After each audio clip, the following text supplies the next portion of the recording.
2 Chronicles chapter 1. Now Solomon, son of David, established himself securely over his kingdom, and the Lord his God was with him, and highly exalted him. Then Solomon spoke to all Israel, to the commanders of thousands and of hundreds, to the judges, and to every leader in all Israel, the heads of the families. And Solomon and the whole assembly went to the high place at Gibeon, because it was the location of God's tent of meeting, which Moses, the servant of the Lord, had made in the wilderness. Now David had brought the ark of God from Kiriath-Jearim to the place he had prepared for it, because he had pitched a tent for it in Jerusalem.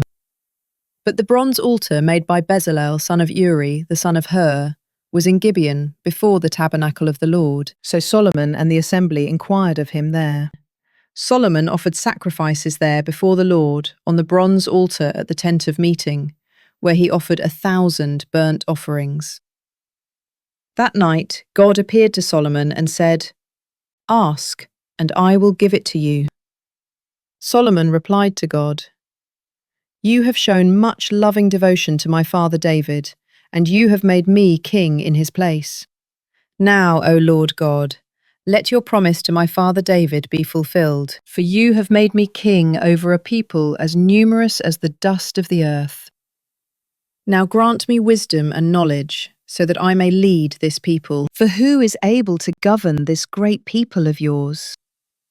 God said to Solomon, "Since this was in your heart, instead of requesting riches or wealth or honor for yourself, or death for your enemies, and since you have not even requested long life, but have asked for wisdom and knowledge to govern my people, over whom I have made you king, therefore wisdom and knowledge have been granted to you, and I will also give you riches and wealth and honor, unlike anything given to the kings before you or after you." So Solomon went to Jerusalem from the high place in Gibeon, from before the tent of meeting, and he reigned over Israel. Solomon accumulated 1,400 chariots and 12,000 horses, which he stationed in the chariot cities and also with him in Jerusalem. The king made silver and gold as common in Jerusalem as stones, and cedar as abundant as sycamore in the foothills. Solomon's horses were imported from Egypt, and Ku, the royal merchants, purchased them from Ku. A chariot could be imported from Egypt for 600 shekels of silver, and a horse for 150. Likewise, they exported them to all the kings of the Hittites and to the kings of Aram. 2 Chronicles chapter 2. Now Solomon purposed to build a house for the name of the Lord, and a royal palace for himself. So he conscripted 70,000 porters, 80,000 stonecutters in the mountains, and 3,600 supervisors. Then Solomon sent word to Hiram, king of Tyre, "Do for me as you did for my father David, when you sent him cedars to build himself a house to live in. I'm about to build a house for the name of the Lord my God, to dedicate to him for burning fragrant incense before him, for displaying the showbread continuously, and for making burnt offerings every morning and evening, as well as on the Sabbaths, new moons, and appointed feasts of the Lord our God. This is ordained for Israel forever. The house that I am building will be great, for our God is greater than all gods. But who is able to build a house for him, since the heavens, even the highest heavens, cannot contain him? Who then am I, that I should build a house for him, except as a place to burn sacrifices before him? Send me, therefore, a craftsman, skilled in engraving, to work with gold and silver, with bronze and iron, and with purple, crimson, and blue yarn. He will work with my craftsmen in Judah and Jerusalem, whom my father David provided. Send me also cedar, cypress, and algum logs from Lebanon, for I know that your servants have skill to cut timber there. And indeed, my servants will work with yours, to prepare for me timber in abundance, because the temple I am building will be great and wonderful. I will pay your servants, the woodcutters, 20,000 cors of ground wheat, 20,000 cors of barley, 20,000 baths of wine, and 20,000 baths of olive oil." Then Hiram, king of Tyre, wrote a letter in reply to Solomon. "Because the Lord loves his people, he has set you over them as king." And Hiram added, Blessed be the Lord, the God of Israel, who made the heavens and the earth. He has given King David a wise son with insight and understanding, who will build a temple for the Lord and a royal palace for himself. So now I am sending you Huram-Abi, a skillful man endowed with creativity.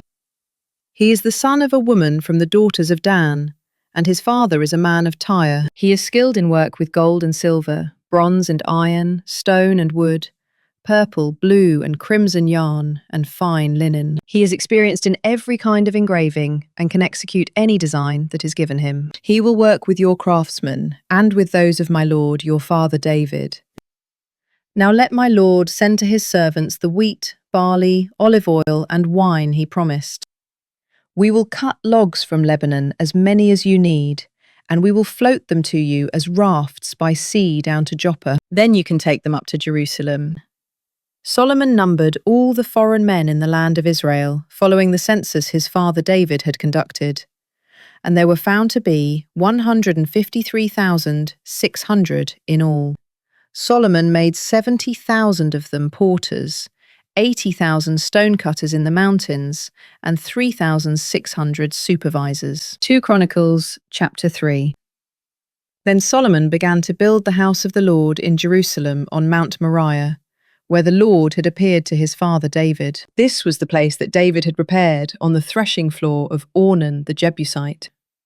Solomon began construction on the 2nd day of the 2nd month, in the 4th year of his reign. The foundation that Solomon laid for the house of God was 60 cubits long and 20 cubits wide, according to the Old Standard. The portico at the front, extending across the width of the temple, was 20 cubits long and 20 cubits high. He overlaid the inside with pure gold. He panelled the main room with cypress, which he overlaid with fine gold and decorated with palm trees and chains. He adorned the temple with precious stones for beauty, and its gold was from Parvaim. He overlaid its beams, thresholds, walls, and doors with gold, and he carved cherubim on the walls. Then he made the most holy place. Its length corresponded to the width of the temple, 20 cubits long and 20 cubits wide, and he overlaid the inside with 600 talents of fine gold. The weight of the nails was 50 shekels of gold. He also overlaid the upper rooms with gold. In the most holy place he made 2 cherubim of sculptured work, and he overlaid them with gold. The total wingspan of the cherubim was 20 cubits. One wing of the first cherub was 5 cubits long and touched the wall of the temple, and its other wing was 5 cubits long and touched the wing of the other cherub. The wing of the second cherub also measured 5 cubits and touched the wall of the temple, while its other wing measured 5 cubits and touched the wing of the first cherub. So the total wingspan of these cherubim was 20 cubits. They stood on their feet facing the main room. He made the veil of blue, purple, and crimson yarn and fine linen, with cherubim woven into it. In front of the temple he made 2 pillars, which together were 35 cubits high, each with a capital on top measuring 5 cubits. He made interwoven chains and put them on top of the pillars. He made 100 pomegranates and fastened them into the chainwork. Then he set up the pillars in front of the temple, one on the south and one on the north. The pillar on the south he named Yakin, and the pillar on the north he named Boaz. 2 Chronicles chapter 4. He made a bronze altar 20 cubits long, 20 cubits wide, and 10 cubits high. He also made the sea of cast metal. It was circular in shape, measuring 10 cubits from rim to rim, 5 cubits in height, and 30 cubits in circumference. Below the rim, figures of oxen encircled it, 10 per cubit all the way around the sea, cast in 2 rows as a part of the sea. The sea stood on 12 oxen, 3 facing north, 3 facing west, 3 facing south, and 3 facing east. The sea rested on them, with all their hindquarters toward the centre. It was a handbreadth thick, and its rim was fashioned like the brim of a cup, like a lily blossom. It could hold 3,000 baths. He also made 10 basins for washing, and placed 5 on the south side and 5 on the north. The parts of the burnt offering were rinsed in them, but the priests used the sea for washing. He made 10 gold lampstands according to their specifications and placed them in the temple, 5 on the south side and 5 on the north. Additionally, he made 10 tables and placed them in the temple, 5 on the south side and 5 on the north. He also made 100 gold bowls. He made the courtyard of the priests and the large court with its doors, and he overlaid the doors with bronze. He put the sea on the south side, at the southeast corner. Additionally, Huram made the pots, shovels, and sprinkling bowls. So Huram finished the work that he had undertaken for King Solomon in the house of God. The 2 pillars, the 2 bowl-shaped capitals atop the pillars, the 2 sets of network covering both bowls of the capitals atop the pillars, the 400 pomegranates for the 2 sets of network, 2 rows of pomegranates for each network, covering both the bowl-shaped capitals atop the pillars, the stands, the basins on the stands, the sea, the 12 oxen underneath the sea, and the pots, shovels, meat forks, and all the other articles. All these objects that Hiram-Abi made for King Solomon for the house of the Lord were of polished bronze. The king had them cast in clay moulds in the plain of the Jordan between Sukkoth and Zeradah. Solomon made all these articles in such great abundance that the weight of the bronze could not be determined. Solomon also made all the furnishings for the house of God, the golden altar, the tables on which was placed the bread of the presence, the lampstands of pure gold and their lamps to burn in front of the inner sanctuary as prescribed, the flowers, lamps and tongs of gold, of purest gold, the wick trimmers, sprinkling bowls, ladles, and censers of pure gold, and the gold doors of the temple, the inner doors to the most holy place, as well as the doors of the main hall. 2 Chronicles, chapter 5. So all the work that Solomon had performed for the house of the Lord was completed. Then Solomon brought in the items his father David had dedicated, the silver, the gold, and all the furnishings, and he placed them in the treasuries of the house of God. At that time, Solomon assembled in Jerusalem the elders of Israel, all the tribal heads and family leaders of the Israelites, to bring up the ark of the covenant of the Lord from Zion, the city of David. So all the men of Israel came together to the king at the feast in the 7th month. When all the elders of Israel had arrived, the Levites took up the ark, and they brought up the ark and the tent of meeting with all its sacred furnishings. The Levitical priests carried them up. There, before the ark, King Solomon and the whole congregation of Israel who had assembled with him sacrificed so many sheep and oxen that they could not be counted or numbered. Then the priests brought the ark of the covenant of the Lord to its place in the inner sanctuary of the temple, the most holy place, beneath the wings of the cherubim. For the cherubim spread their wings over the place of the ark, and overshadowed the ark and its poles. The poles of the ark extended far enough that their ends were visible from in front of the inner sanctuary, but not from outside the holy place, and they are there to this day. There was nothing in the ark except the 2 tablets that Moses had placed in it at Horeb, where the Lord had made a covenant with the Israelites after they had come out of Egypt. Now all the priests who were present had consecrated themselves, regardless of their divisions. And when the priests came out of the holy place, all the Levitical singers, Asaph, Heman, Jeduthun, and their sons and relatives, stood on the east side of the altar, dressed in fine linen, and playing cymbals, harps, and lyres, accompanied by 120 priests sounding trumpets. The trumpeters and singers joined together to praise and thank the Lord with one voice. They lifted up their voices, accompanied by trumpets, cymbals, and musical instruments, in praise to the Lord. For he is good. His loving devotion endures forever. And the temple, the house of the Lord, was filled with a cloud, so that the priests could not stand there to minister because of the cloud. For the glory of the Lord filled the house of God. 2 Chronicles, chapter 6. Then Solomon declared, "The Lord has said that he would dwell in the thick cloud. But I have built you an exalted house, a place for you to dwell forever.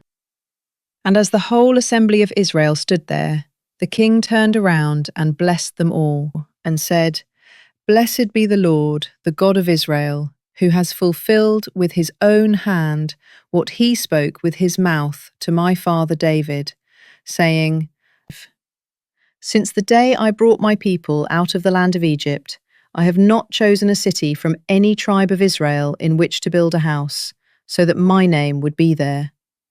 Nor have I chosen anyone to be ruler over my people Israel. But now I have chosen Jerusalem for my name to be there, and I have chosen David to be over my people Israel. Now it was in the heart of my father David to build a house for the name of the Lord, the God of Israel. But the Lord said to my father David, Since it was in your heart to build a house for my name, you have done well to have this in your heart. Nevertheless, you are not the one to build it, but your son, your own offspring, will build the house for my name.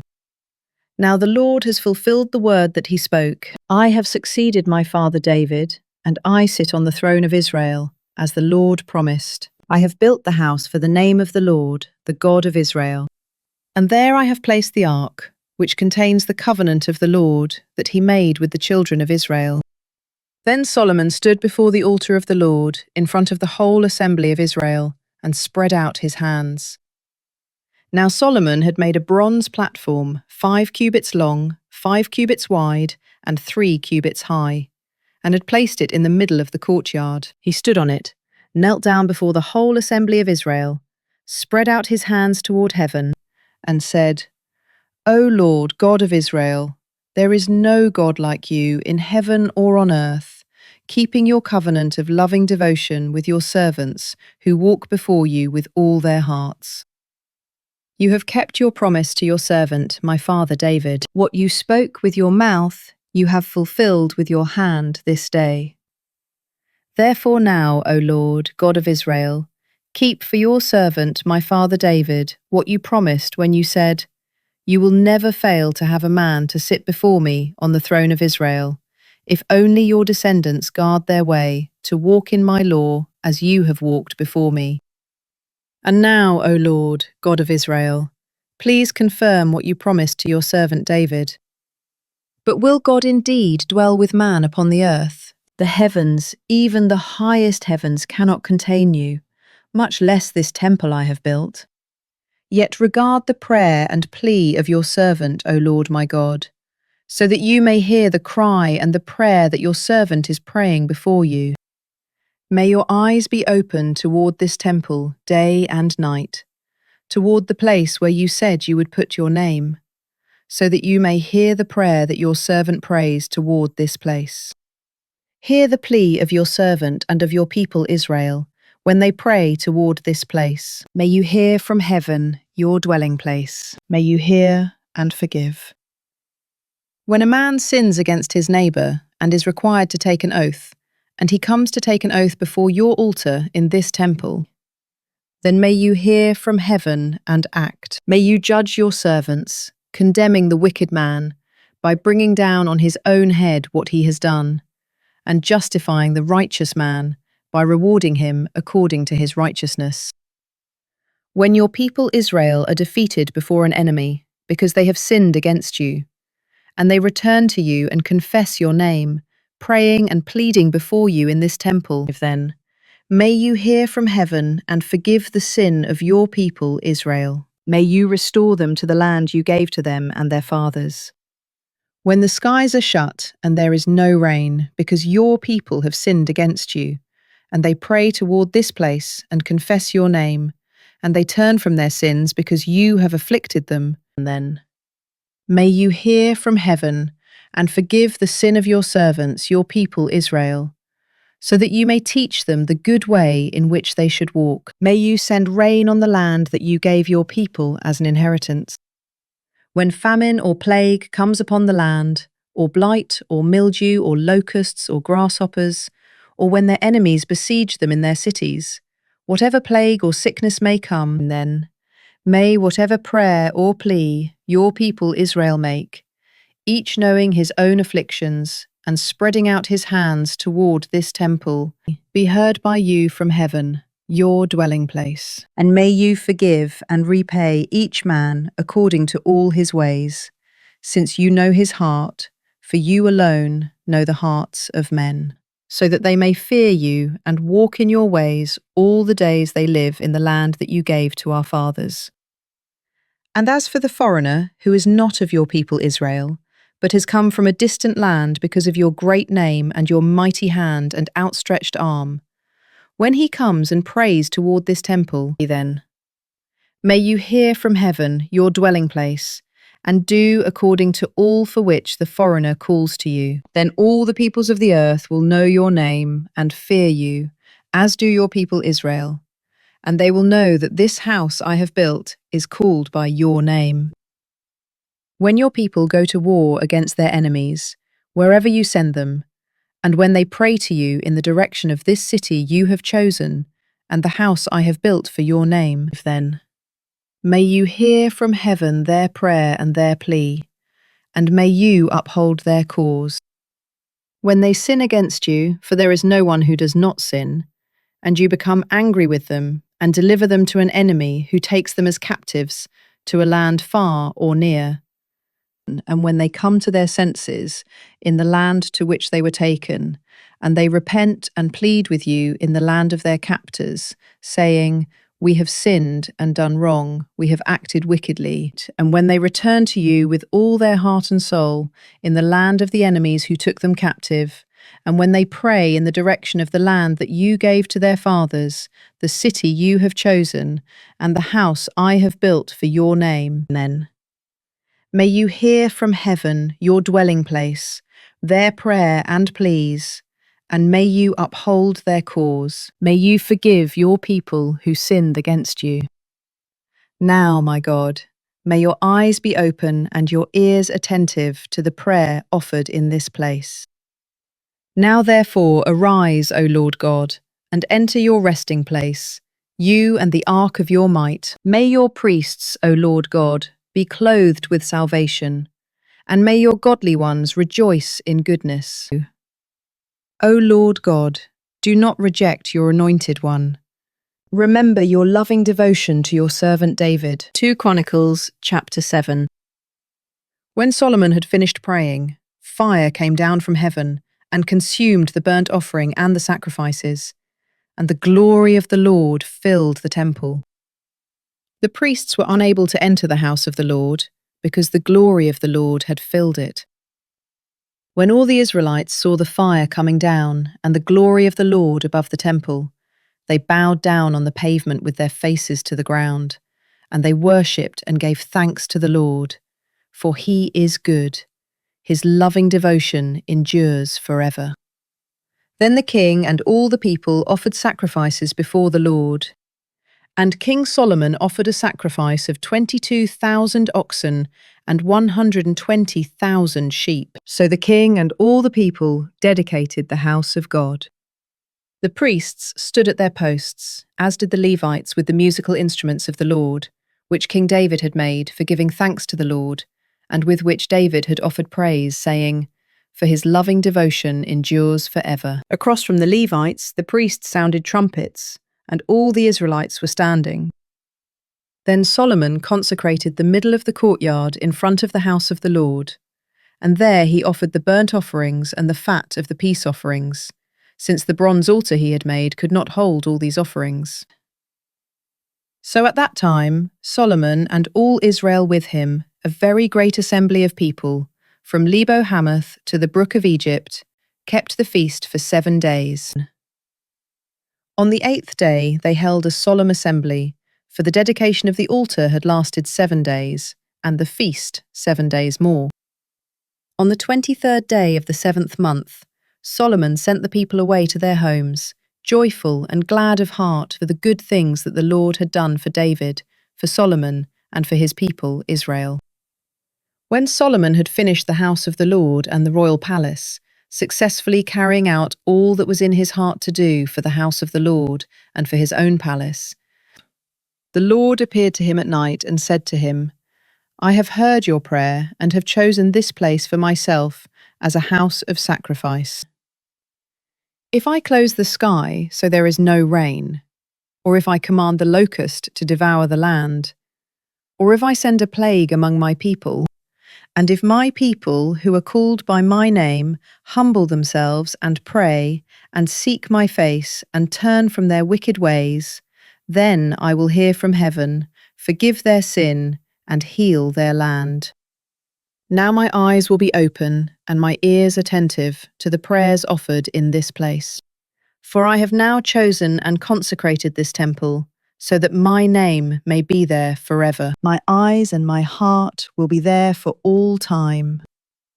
And as for you, if you walk before me as your father David walked, doing all I have commanded you, and if you keep my statutes and ordinances, then I will establish your royal throne, as I covenanted with your father David when I said, you will never fail to have a man to rule over Israel.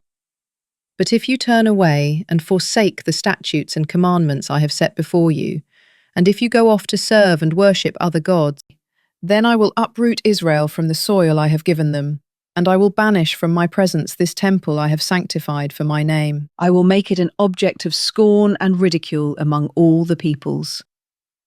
And when this temple has become a heap of rubble, all who pass by it will be appalled and say, why has the Lord done such a thing to this land and to this temple? And others will answer, because they have forsaken the Lord, the God of their fathers, who brought them out of the land of Egypt, and have embraced other gods, worshipping and serving them. Because of this, he has brought all this disaster upon them. 2 Chronicles chapter 8. Now at the end of the 20 years during which Solomon had built the house of the Lord and his own palace, Solomon rebuilt the cities Hiram had given him and settled Israelites there. Then Solomon went to Hamath-Zobah and captured it. He built Tadmor in the wilderness, in addition to all the store cities that he had built in Hamath. He rebuilt Upper and Lower Beth-Horon as fortified cities with walls, gates, and bars, as well as Baalath, all the store cities that belonged to Solomon, and all the cities for his chariots and horses, whatever he desired to build in Jerusalem, Lebanon, and throughout the land of his dominion. As for all the people who remained of the Hittites, Amorites, Perizzites, Hivites, and Jebusites, these people were not Israelites. Their descendants who remained in the land, those whom the Israelites had not destroyed, Solomon conscripted these people to be forced labourers, as they are to this day. But Solomon did not consign any of the Israelites to slave labour, because they were his men of war, the leaders of his captains, and the commanders of his chariots and cavalry. They were also the chief officers for King Solomon, 250 supervisors. Solomon brought the daughter of Pharaoh up from the city of David to the palace he had built for her, for he said, my wife must not live in the house of David, king of Israel, because the places the ark of the Lord has entered are holy. At that time, Solomon offered burnt offerings to the Lord on the altar of the Lord he had built in front of the portico. He observed the daily requirement for offerings according to the commandment of Moses for Sabbaths, new moons, and the 3 annual appointed feasts, the Feast of Unleavened Bread, the Feast of Weeks, and the Feast of Tabernacles. In keeping with the ordinances of his father David, Solomon appointed the divisions of the priests over their service, and the Levites for their duties to offer praise and to minister before the priests, according to the daily requirement. He also appointed gatekeepers by their divisions at each gate, for this had been the command of David, the man of God. They did not turn aside from the king's command regarding the priests or the Levites in any matter, including that of the treasuries. Thus all the work of Solomon was carried out, from the day the foundation was laid for the house of the Lord until it was finished. So the house of the Lord was completed. Then Solomon went to Ezion-Geber and to Eloth on the coast of Edom. So Hiram sent him ships captained by his servants, along with crews of experienced sailors. They went with Solomon's servants to Ophir and acquired from there 450 talents of gold, which they delivered to King Solomon. 2 Chronicles chapter 9. Now when the queen of Sheba heard about the fame of Solomon, She came to test him with difficult questions. She arrived in Jerusalem with a very large caravan, with camels bearing spices, gold in abundance, and precious stones. And she came to Solomon and spoke with him about all that was on her mind. And Solomon answered all her questions. Nothing was too difficult for him to explain. When the Queen of Sheba saw the wisdom of Solomon, the palace he had built, the food at his table, the seating of his servants, the service and attire of his attendants, the attire of his cupbearers, and the burnt offerings he presented at the house of the Lord, it took her breath away. She said to the king, "The report I heard in my own country about your words and wisdom is true. But I did not believe the reports until I came and saw with my own eyes. Indeed, not half of the greatness of your wisdom was told to me. You have far exceeded the report I heard. How blessed are your men! How blessed are these servants of yours who stand continually before you and hear your wisdom.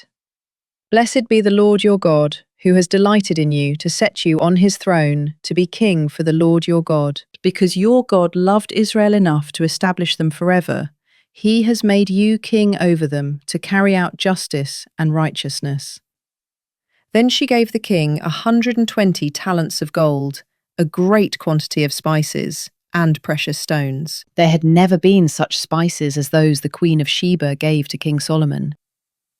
The servants of Hiram and of Solomon, who brought gold from Ophir, also brought algum wood and precious stones.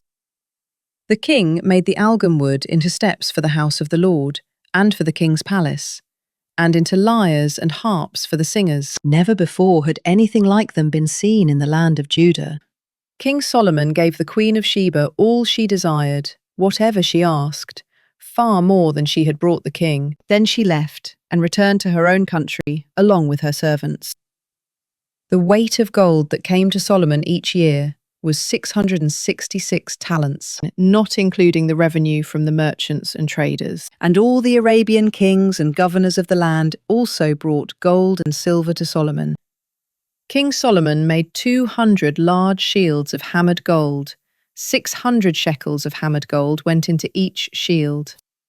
He also made 300 small shields of hammered gold. 300 shekels of gold went into each shield, and the king put them in the house of the forest of Lebanon. Additionally, the king made a great throne of ivory and overlaid it with pure gold. The throne had 6 steps, and a footstool of gold was attached to it. There were armrests on both sides of the seat, with a lion standing beside each armrest. 12 lions stood on the 6 steps, one at either end of each step. Nothing like this had ever been made for any kingdom. All King Solomon's drinking cups were gold, and all the utensils of the house of the forest of Lebanon were pure gold. There was no silver, because it was accounted as nothing in the days of Solomon. For the king had the ships of Tarshish that went with Hiram's servants, and once every 3 years the ships of Tarshish would arrive, bearing gold, silver, ivory, apes, and peacocks. So King Solomon surpassed all the kings of the earth in riches and wisdom. All the kings of the earth sought an audience with Solomon to hear the wisdom that God had put in his heart. Year after year, each visitor would bring his tribute, articles of silver and gold, clothing, weapons, spices, horses, and mules. Solomon had 4,000 stalls for horses and chariots, and 12,000 horses, which he stationed in the chariot cities and also with him in Jerusalem. He reigned over all the kings from the Euphrates to the land of the Philistines, as far as the border of Egypt. The king made silver as common in Jerusalem as stones, and cedar as abundant as sycamore in the foothills. Solomon's horses were imported from Egypt and from all the lands. As for the rest of the acts of Solomon, from beginning to end, are they not written in the records of Nathan the prophet, in the prophecy of Ahijah the Shilonite, and in the visions of Iddo the seer concerning Jeroboam son of Nebat? Solomon reigned in Jerusalem over all Israel 40 years. And Solomon rested with his fathers, and was buried in the city of his father David, and his son Rehoboam reigned in his place. 2 Chronicles, chapter 10. Then Rehoboam went to Shechem, for all Israel had gone there to make him king. When Jeroboam son of Nebat heard about this, he returned from Egypt, where he had fled from King Solomon. So they sent for Jeroboam, and he and all Israel came to Rehoboam and said, "Your father put a heavy yoke on us, but now you must lighten the burden of your father's service and the heavy yoke he put on us, and we will serve you." Rehoboam answered, "Come back to me in 3 days." So the people departed. Then King Rehoboam consulted with the elders who had served his father Solomon during his lifetime. "How do you advise me to respond to these people?" he asked. They replied, "If you will be kind to these people and please them by speaking kind words to them, they will be your servants forever." But Rehoboam rejected the advice of the elders instead. He consulted the young men who had grown up with him and served him. He asked them, "What message do you advise that we send back to these people who have spoken to me, saying, 'Lighten the yoke your father put on us'?" The young men who had grown up with him replied, "This is how you should answer these people who said to you, 'Your father made our yoke heavy, but you must make it lighter.' This is what you should tell them. 'My little finger is thicker than my father's waist. Whereas my father burdened you with a heavy yoke, I will add to your yoke. Whereas my father scourged you with whips, I will scourge you with scorpions." After 3 days, Jeroboam and all the people returned to Rehoboam, since the king had said, "Come back to me on the 3rd day." And the king answered them harshly. King Rehoboam rejected the advice of the elders and spoke to them as the young men had advised, saying, "Whereas my father made your yoke heavy, I will add to your yoke. Whereas my father scourged you with whips, I will scourge you with scorpions." So the king did not listen to the people, and indeed this turn of events was from God, in order that the Lord might fulfill the word that he had spoken through Ahijah the Shilonite to Jeroboam son of Nebat.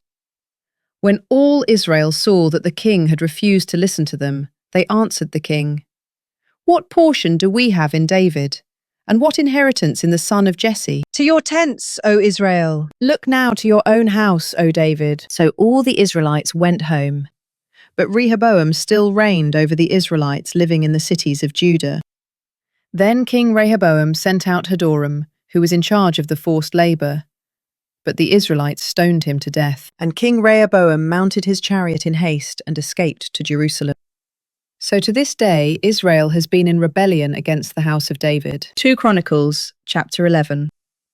When Rehoboam arrived in Jerusalem, he mobilized the house of Judah and Benjamin, 180,000 chosen warriors, to fight against Israel and restore the kingdom to Rehoboam. But the word of the Lord came to Shemaiah the man of God. "Tell Rehoboam, son of Solomon, king of Judah, and all the Israelites in Judah and Benjamin, that this is what the Lord says. You are not to go up and fight against your brothers. Each of you must return home, for this is my doing." So they listened to the words of the Lord and turned back from going against Jeroboam. Rehoboam lived in Jerusalem, and he built up cities for defense in Judah. He built up Bethlehem, Etam, Tekoa, Bethsur, Soko, Adullam, Gath, Mareshah, Ziph, Adoraim, Lachish, Azekah, Zorah, Aijalon, and Hebron, the fortified cities in Judah and Benjamin. He strengthened their fortifications and put officers in them, with supplies of food, oil, and wine. He also put shields and spears in all the cities and strengthened them greatly, so Judah and Benjamin belonged to him. Moreover, the priests and Levites from all their districts throughout Israel stood with Rehoboam. For the Levites left their pasture lands and their possessions and went to Judah and Jerusalem, because Jeroboam and his sons had rejected them as priests of the Lord. And Jeroboam appointed his own priests for the high places, and for the goat demons and calf idols he had made. Those from every tribe of Israel who had set their hearts to seek the Lord their God followed the Levites to Jerusalem to sacrifice to the Lord, the God of their fathers. So they strengthened the kingdom of Judah and supported Rehoboam, son of Solomon, for 3 years, because they walked for 3 years in the way of David and Solomon. And Rehoboam married Mahalath, who was the daughter of David's son Jeremoth, and of Abihail, the daughter of Jesse's son Eliab. She bore sons to him, Jeush, Shemariah, and Zaham. After her he married Maacah, daughter of Absalom, and she bore to him Abijah, Attai, Ziza, and Shelomith. Rehoboam loved Maacah, daughter of Absalom, more than all his wives and concubines. In all he had 18 wives and 60 concubines, and he was the father of 28 sons and 60 daughters. Rehoboam appointed Abijah, son of Maacah, as chief prince among his brothers, intending to make him king. Rehoboam also acted wisely by dispersing some of his sons throughout the districts of Judah and Benjamin, and to all the fortified cities. He gave them abundant provisions and sought many wives for them. 2 Chronicles chapter 12.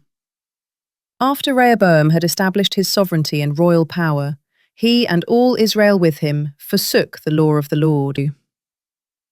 In the 5th year of Rehoboam's reign, because they had been unfaithful to the Lord, Shishak, king of Egypt, attacked Jerusalem with 1,200 chariots, 60,000 horsemen, and countless troops who came with him out of Egypt, Libyans, Sukkites, and Cushites. He captured the fortified cities of Judah and came as far as Jerusalem. Then Shemaiah the prophet came to Rehoboam and the leaders of Judah who had gathered at Jerusalem because of Shishak, and he said to them, "This is what the Lord says. You have forsaken me, therefore, I have forsaken you into the hand of Shishak." So the leaders of Israel and the king humbled themselves and said, "The Lord is righteous." When the Lord saw that they had humbled themselves, the word of the Lord came to Shemaiah, saying, "They have humbled themselves. I will not destroy them, but will soon grant them deliverance. My wrath will not be poured out on Jerusalem through Shishak. Nevertheless, they will become his servants, so that they may learn the difference between serving me and serving the kings of other lands." So King Shishak of Egypt attacked Jerusalem and seized the treasures of the house of the Lord and of the royal palace. He took everything, including the gold shields that Solomon had made. Then King Rehoboam made bronze shields in their place and committed them to the care of the captains of the guard on duty at the entrance to the royal palace. And whenever the king entered the house of the Lord, the guards would go with him, bearing the shields, and later they would return them to the guardroom. Because Rehoboam humbled himself, the anger of the Lord turned away from him, and he did not destroy him completely. Indeed, conditions were good in Judah. Thus King Rehoboam established himself in Jerusalem and reigned. He was 41 years old when he became king, and he reigned 17 years in Jerusalem, the city the Lord had chosen from all the tribes of Israel in which to put his name. His mother's name was Naamah the Ammonite. And Rehoboam did evil because he did not set his heart to seek the Lord. Now the acts of Rehoboam from first to last, are they not written in the records of Shemaiah the prophet and of Iddo the seer concerning the genealogies? There was war between Rehoboam and Jeroboam throughout their days. And Rehoboam rested with his fathers and was buried in the city of David. And his son Abijah reigned in his place. 2 Chronicles chapter 13. In the 18th year of Jeroboam's reign, Abijah became king of Judah, and he reigned in Jerusalem 3 years. His mother's name was Micaiah, daughter of Uriel. She was from Gibeah. And there was war between Abijah and Jeroboam. Abijah went into battle with an army of 400,000 chosen men, while Jeroboam drew up in formation against him with 800,000 chosen and mighty men of valour. Then Abijah stood on Mount Zemaraim in the hill country of Ephraim and said, "Hear me, O Jeroboam, and all Israel. Do you not know that the Lord, the God of Israel, has given the kingship of Israel to David and his descendants forever by a covenant of salt? Yet Jeroboam, son of Nebat, a servant of Solomon, son of David, rose up and rebelled against his master. Then worthless and wicked men gathered around him to resist Rehoboam, son of Solomon, when he was young, inexperienced, and unable to resist them. And now you think you can resist the kingdom of the Lord, which is in the hands of David's descendants. You are indeed a vast army, and you have with you the golden calves that Jeroboam made for you as gods. But did you not drive out the priests of the Lord, the sons of Aaron, and the Levites? And did you not make priests for yourselves, as do the peoples of other lands? Now whoever comes to consecrate himself with a young bull and 7 rams can become a priest of things that are not gods. But as for us, the Lord is our God. We have not forsaken him. The priests who minister to the Lord are sons of Aaron, and the Levites attend to their duties. Every morning and every evening they present burnt offerings and fragrant incense to the Lord. They set out the rows of showbread on the ceremonially clean table, and every evening they light the lamps of the gold lampstand. We are carrying out the requirements of the Lord our God, while you have forsaken him. Now behold, God himself is with us as our head, and his priests with their trumpets sound the battle call against you. O children of Israel, do not fight against the Lord, the God of your fathers, for you will not succeed. Now Jeroboam had sent troops around to ambush from the rear, so that while he was in front of Judah, the ambush was behind them. When Judah turned and discovered that the battle was both before and behind them, they cried out to the Lord. Then the priests blew the trumpets, and the men of Judah raised the battle cry. And when they raised the cry, God routed Jeroboam and all Israel before Abijah and Judah. So the Israelites fled before Judah, and God delivered them into their hands. Then Abijah and his people struck them with a mighty blow, and 500,000 chosen men of Israel fell slain. Thus the Israelites were subdued at that time, and the men of Judah prevailed, because they relied on the Lord, the God of their fathers. Abijah pursued Jeroboam and captured some cities from him, Bethel, Jeshanah, and Ephron, along with their villages. Jeroboam did not again recover his power during the days of Abijah, and the Lord struck him down, and he died.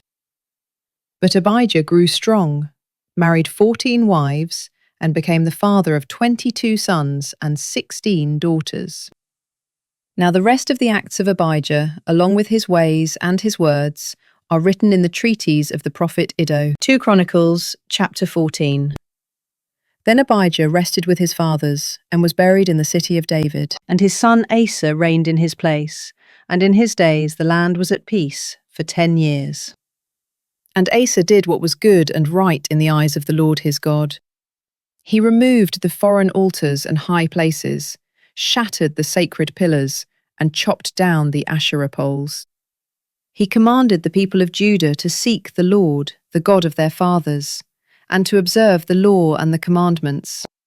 He also removed the high places and incense altars from all the cities of Judah, and under him the kingdom was at peace.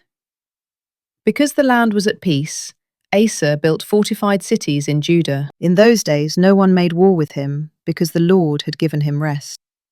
So he said to the people of Judah, "Let us build these cities and surround them with walls and towers, with doors and bars. The land is still ours, because we have sought the Lord our God. We have sought him, and he has given us rest on every side." So they built and prospered. Asa had an army of 300,000 men from Judah bearing large shields and spears, and 280,000 men from Benjamin bearing small shields and drawing the bow. All these were mighty men of valour. Then Zerah the Cushite came against them with an army of 1,000,000 men and 300 chariots, and they advanced as far as Mareshah. So Asa marched out against him and lined up in battle formation in the valley of Zephathah near Mareshah. Then Asa cried out to the Lord his God, "O Lord, there is no one besides you to help the powerless against the mighty. Help us, O Lord our God, for we rely on you, and in your name we have come against this multitude. O Lord, you are our God. Do not let a mere mortal prevail against you." So the Lord struck down the Cushites before Asa and Judah, and the Cushites fled. Then Asa and his army pursued them as far as Gerar. The Cushites fell and could not recover, for they were crushed before the Lord and his army. So the people of Judah carried off a great amount of plunder and attacked all the cities around Gerar, because the terror of the Lord had fallen upon them. They plundered all the cities, since there was much plunder there. They also attacked the tents of the herdsmen and carried off many sheep and camels. Then they returned to Jerusalem. 2 Chronicles chapter 15. Now the Spirit of God came upon Azariah, son of Oded. So he went out to meet Asa and said to him, "Listen to me, Asa, and all Judah and Benjamin. The Lord is with you when you are with him. If you seek him, he will be found by you. But if you forsake him, he will forsake you. For many years, Israel has been without the true God, without a priest to instruct them, and without the law. But in their distress they turned to the Lord, the God of Israel, and sought him, and he was found by them. In those days there was no safety for travellers, because the residents of the lands had many conflicts. Nation was crushed by nation, and city by city, for God afflicted them with all kinds of adversity. But as for you, be strong, do not be discouraged, for your work will be rewarded." When Asa heard these words and the prophecy of Azariah, son of Oded, the prophet, he took courage and removed the detestable idols from the whole land of Judah and Benjamin, and from the cities he had captured in the hill country of Ephraim. He then restored the altar of the Lord that was in front of the portico of the Lord's temple. And he assembled all Judah and Benjamin, along with those from the tribes of Ephraim, Manasseh, and Simeon who had settled among them. For great numbers had come over to him from Israel, when they saw that the Lord his God was with him. So they gathered together in Jerusalem in the 3rd month of the 15th year of Asa's reign. At that time they sacrificed to the Lord 700 oxen and 7,000 sheep from all the plunder they had brought back. Then they entered into a covenant to seek the Lord, the God of their fathers, with all their heart and soul. And whoever would not seek the Lord, the God of Israel, would be put to death, whether young or old, man or woman. They took an oath to the Lord with a loud voice, with shouting, trumpets, and ram's horns. And all Judah rejoiced over the oath, for they had sworn it with all their heart. They had sought him earnestly, and he was found by them. So the Lord gave them rest on every side. King Asa also removed his grandmother Maacah from her position as queen mother, because she had made a detestable Asherah pole. Asa chopped down the pole, crushed it, and burned it in the Kidron Valley. The high places were not removed from Israel, but Asa's heart was fully devoted all his days. And he brought into the house of God the silver and gold and the articles that he and his father had dedicated. And there was no war until the 35th year of Asa's reign. 2 Chronicles chapter 16. In the 36th year of Asa's reign, Baasha, king of Israel, went up against Judah and fortified Ramah, to prevent anyone from leaving or entering the territory of Asa, king of Judah. So Asa withdrew the silver and gold from the treasuries of the house of the Lord and the royal palace, and he sent it with this message to Ben-Hadad, king of Aram, who was ruling in Damascus. "Let there be a treaty between me and you, as there was between my father and your father. See, I have sent you silver and gold. Now go and break your treaty with Baasha, king of Israel, so that he will withdraw from me." And Ben-Hadad listened to King Asa, and sent the commanders of his armies against the cities of Israel, conquering Ijon, Dan, Abel-Maim, and all the store cities of Naphtali. When Baasha learned of this, he stopped fortifying Ramah and abandoned his work. Then King Asa brought all the men of Judah, and they carried away the stones of Ramah and the timbers Baasha had used for building, and with these materials he built up Geba and Mizpah. At that time, Hanani the seer came to King Asa of Judah and told him, "Because you have relied on the king of Aram and not on the Lord your God, the army of the king of Aram has escaped from your hand. Were not the Cushites and Libyans a vast army with many chariots and horsemen? Yet because you relied on the Lord, he delivered them into your hand. For the eyes of the Lord roam to and fro over all the earth, to show himself strong on behalf of those whose hearts are fully devoted to him. You have acted foolishly in this matter. From now on, therefore, you will be at war." Asa was angry with the seer and became so enraged over this matter that he put the man in prison. And at the same time, Asa oppressed some of the people. Now the acts of Asa from beginning to end are indeed written in the book of the kings of Judah and Israel. In the 39th year of his reign, Asa became diseased in his feet, and his disease became increasingly severe. Yet even in his illness he did not seek the Lord, but only the physicians. So in the 41st year of his reign, Asa died and rested with his fathers. And he was buried in the tomb that he had cut out for himself in the city of David. They laid him on a bier that was full of spices and various blended perfumes. Then they made a great fire in his honor. 2 Chronicles chapter 17. Asa's son Jehoshaphat reigned in his place, and he strengthened himself against Israel. He stationed troops in every fortified city of Judah, and put garrisons in the land of Judah, and in the cities of Ephraim that his father Asa had captured. Now the Lord was with Jehoshaphat, because he walked in the earlier ways of his father David. He did not seek the Baals, but he sought the God of his father, and walked by his commandments, rather than the practices of Israel. So the Lord established the kingdom in his hand, and all Judah brought him tribute, so that he had an abundance of riches and honor. And his heart took delight in the ways of the Lord. Furthermore, he removed the high places and Asherah poles from Judah. In the 3rd year of his reign, Jehoshaphat sent his officials, Ben-Hail, Obadiah, Zechariah, Nethanel, and Micaiah, to teach in the cities of Judah, accompanied by certain Levites, Shemaiah, Nethaniah, Zebediah, Asahel, Shemiramoth, Jehonathan, Adonijah, Tobijah, and Tob-Adonijah, along with the priests Elishama and Jehoram. They taught throughout Judah, taking with them the book of the law of the Lord. They went throughout the towns of Judah and taught the people. And the dread of the Lord fell upon all the kingdoms of the lands that surrounded Judah, so that they did not make war against Jehoshaphat. Some Philistines also brought gifts and silver as tribute to Jehoshaphat, and the Arabs brought him 7,700 rams and 7,700 goats from their flocks. Jehoshaphat grew stronger and stronger, and he built fortresses and store cities in Judah, and kept vast supplies in the cities of Judah. He also had warriors in Jerusalem who were mighty men of valor. These are their numbers according to the houses of their fathers. From Judah, the commanders of thousands, Adnah the commander, and with him 300,000 mighty men of valor. Next to him, Jehohanan the commander, and with him 280,000.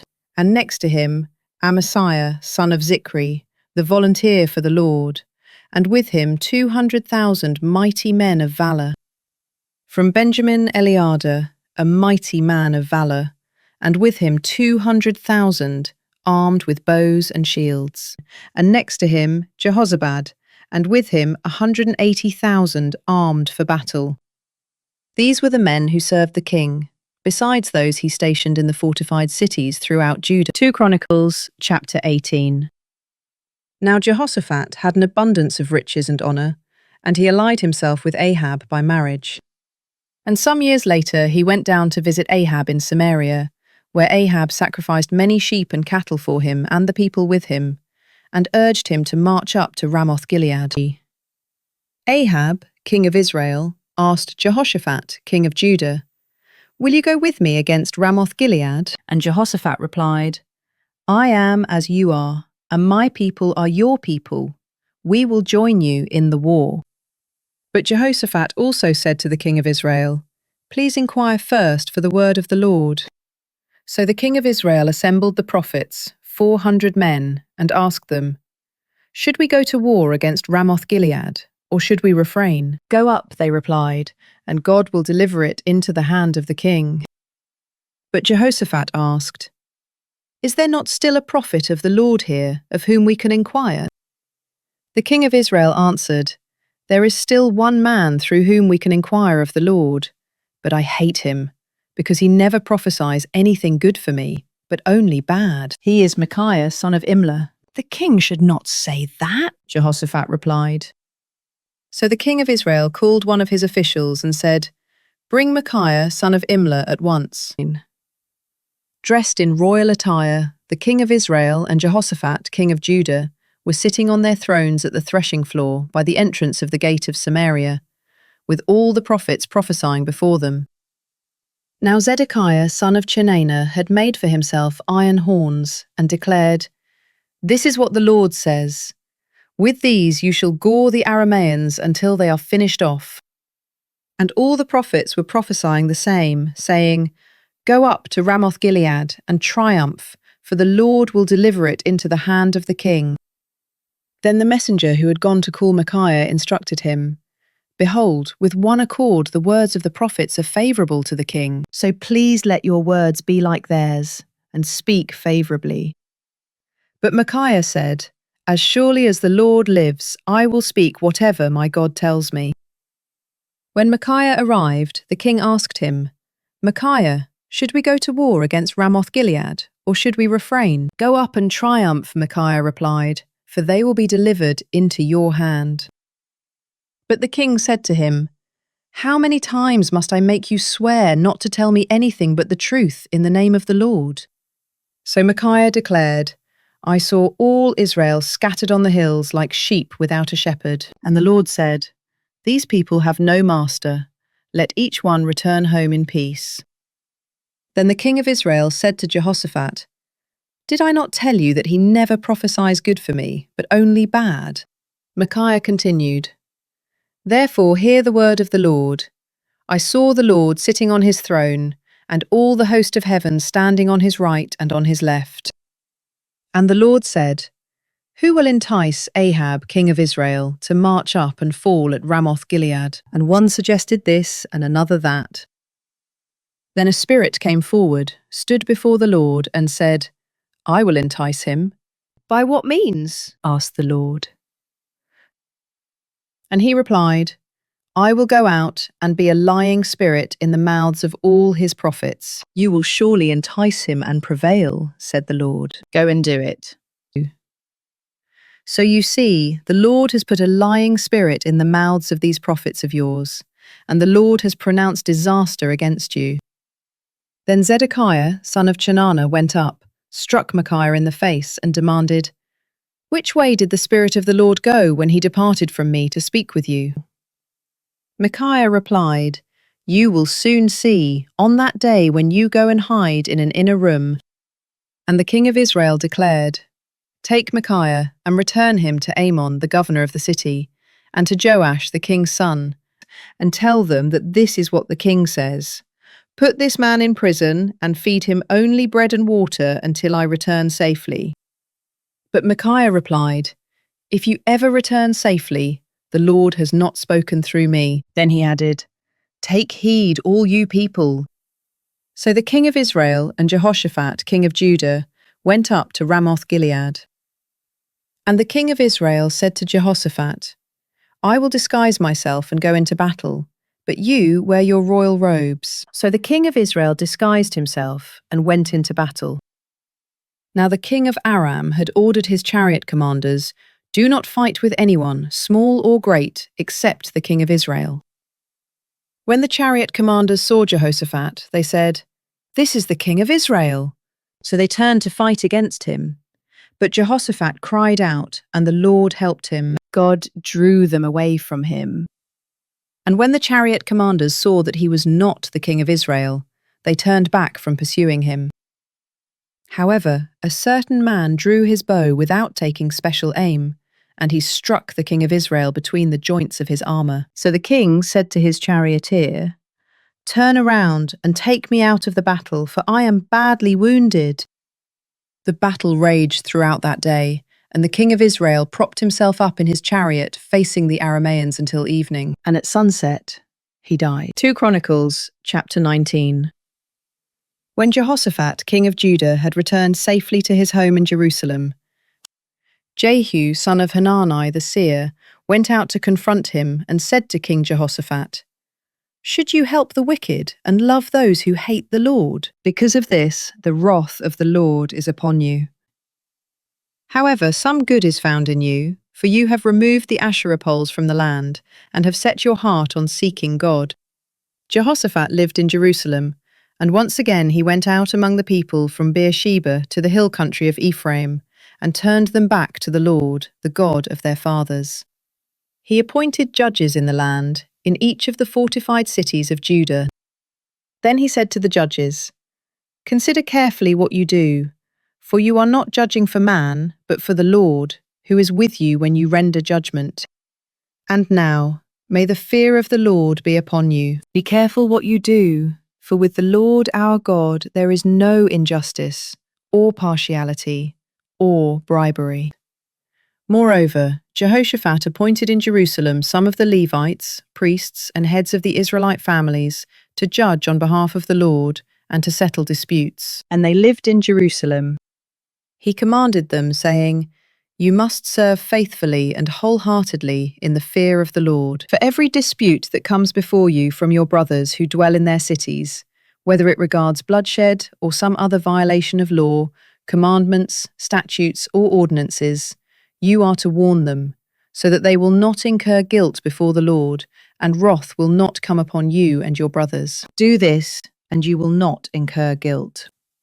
Note that Amariah, the chief priest, will be over you in all that pertains to the Lord, and Zebediah, son of Ishmael, the ruler of the house of Judah, in all that pertains to the king. And the Levites will serve as officers before you. Act resolutely. May the Lord be with the upright." 2 Chronicles, chapter 20.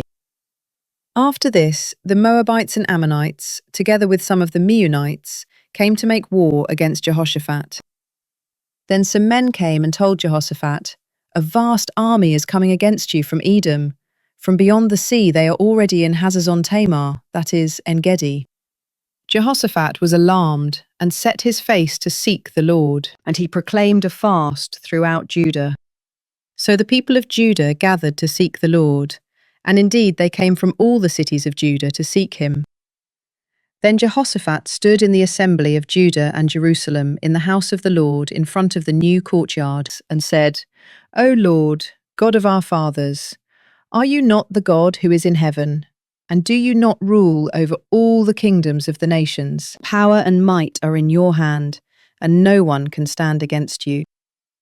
Our God, did you not drive out the inhabitants of this land before your people Israel, and give it forever to the descendants of Abraham, your friend? They have lived in the land and have built in it a sanctuary for your name, saying, 'If disaster comes upon us, whether sword or judgment, plague or famine, we will stand before this temple and before you, for your name is in this temple. We will cry out to you in our distress, and you will hear us and save us.' And now, here are the men of Ammon, Moab, and Mount Seir, whom you did not let Israel invade when they came out of the land of Egypt. So Israel turned away from them and did not destroy them. See how they are repaying us by coming to drive us out of the possession that you gave us as an inheritance. Our God, will you not judge them? For we are powerless before this vast army that comes against us. We do not know what to do, but our eyes are upon you." Meanwhile, all the men of Judah, with their wives and children and little ones, were standing before the Lord. Then the Spirit of the Lord came upon Jahaziel, son of Zechariah, the son of Benaiah, the son of Jeiel, the son of Mattaniah, a Levite from Asaph's descendants, as he stood in the midst of the assembly. And he said, "Listen, all you people of Judah and Jerusalem. Listen, King Jehoshaphat. This is what the Lord says. Do not be afraid or discouraged because of this vast army, for the battle does not belong to you, but to God. Tomorrow you are to march down against them. You will see them coming up the ascent of Ziz, and you will find them at the end of the valley, facing the wilderness of Jeruel. You need not fight this battle. Take up your positions, stand firm, and see the salvation of the Lord on your behalf, O Judah and Jerusalem. Do not be afraid or discouraged. Go out and face them tomorrow, for the Lord is with you." Then Jehoshaphat bowed face down, and all the people of Judah and Jerusalem fell down before the Lord to worship him. And the Levites from the Kohathites and Korahites stood up to praise the Lord, the God of Israel, shouting in a very loud voice. Early in the morning they got up and left for the wilderness of Tekoa. As they set out, Jehoshaphat stood up and said, "Hear me, O people of Judah and Jerusalem. Believe in the Lord your God, and you will be upheld. Believe in his prophets, and you will succeed." Then Jehoshaphat consulted with the people and appointed those who would sing to the Lord and praise the splendor of his holiness. As they went out before the army, they were singing, "Give thanks to the Lord, for his loving devotion endures forever." The moment they began their shouts and praises, the Lord set ambushes against the men of Ammon, Moab, and Mount Seir, who had come against Judah, and they were defeated.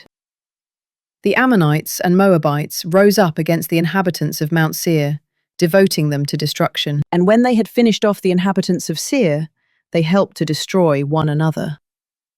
When the men of Judah came to a place overlooking the wilderness, they looked for the vast army, but there were only corpses lying on the ground. No one had escaped. Then Jehoshaphat and his people went to carry off the plunder, and they found on the bodies an abundance of goods and valuables, more than they could carry away. They were gathering the plunder for 3 days because there was so much. On the 4th day, they assembled in the valley of Berakah, where they blessed the Lord. Therefore, that place is called the Valley of Berakah to this day. Then all the men of Judah and Jerusalem, with Jehoshaphat at their head, returned joyfully to Jerusalem, for the Lord had made them rejoice over their enemies. So they entered Jerusalem and went into the house of the Lord with harps, lyres, and trumpets. And the fear of God came upon all the kingdoms of the lands when they heard that the Lord had fought against the enemies of Israel. Then Jehoshaphat's kingdom was at peace, for his God had given him rest on every side. So Jehoshaphat reigned over Judah. He was 35 years old when he became king, and he reigned in Jerusalem 25 years. His mother's name was Azubah, daughter of Shilhi. And Jehoshaphat walked in the way of his father Asa, and did not turn away from it. He did what was right in the eyes of the Lord. The high places, however, were not removed. The people had not yet set their hearts on the God of their fathers. As for the rest of the acts of Jehoshaphat, from beginning to end, they are indeed written in the Chronicles of Jehu, son of Hanani, which are recorded in the book of the kings of Israel. Later, Jehoshaphat, king of Judah, made an alliance with Ahaziah, king of Israel, who acted wickedly. They agreed to make ships to go to Tarshish, and these were built in Ezion-Geber. Then Eleazar, son of Dodavahu of Mareshah, prophesied against Jehoshaphat, saying, "Because you have allied yourself with Ahaziah, the Lord has destroyed your works." So the ships were wrecked and were unable to sail to Tarshish. 2 Chronicles chapter 21. And Jehoshaphat rested with his fathers, and was buried with them in the city of David, and his son Jehoram reigned in his place. Jehoram's brothers, the sons of Jehoshaphat, were Azariah, Jehiel, Zechariah, Azariah, Michael, and Shephatiah. These were all sons of Jehoshaphat, king of Israel. Their father had given them many gifts of silver and gold and precious things, as well as the fortified cities in Judah. But he gave the kingdom to Jehoram, because he was the firstborn. When Jehoram had established himself over his father's kingdom, he strengthened himself by putting to the sword all his brothers, along with some of the princes of Israel. Jehoram was 32 years old when he became king, and he reigned in Jerusalem 8 years. And Jehoram walked in the ways of the kings of Israel, just as the house of Ahab had done, for he married a daughter of Ahab, and did evil in the sight of the Lord. Yet the Lord was unwilling to destroy the house of David, because of the covenant he had made with David, and since he had promised to maintain a lamp for David and his descendants forever. In the days of Jehoram, Edom rebelled against the hand of Judah, and appointed their own king. So Jehoram crossed into Edom with his officers and all his chariots. When the Edomites surrounded him and his chariot commanders, he rose up and attacked by night. So to this day, Edom has been in rebellion against the hand of Judah. Likewise, Libnah rebelled against his hand at the same time, because Jehoram had forsaken the Lord, the God of his fathers. Jehoram had also built high places on the hills of Judah. He had caused the people of Jerusalem to prostitute themselves and had led Judah astray. Then a letter came to Jehoram from Elijah the prophet, which stated, "This is what the Lord, the God of your father David, says. You have not walked in the ways of your father Jehoshaphat, or of Asa, king of Judah, but you have walked in the ways of the kings of Israel, and have caused Judah and the people of Jerusalem to prostitute themselves, just as the house of Ahab prostituted itself. You have also killed your brothers, your father's family, who were better than you. So behold, the Lord is about to strike your people, your sons, your wives, and all your possessions with a serious blow. And day after day, you yourself will suffer from a severe illness, a disease of your bowels, until it causes your bowels to come out." Then the Lord stirred against Jehoram the spirit of the Philistines and Arabs who lived near the Cushites.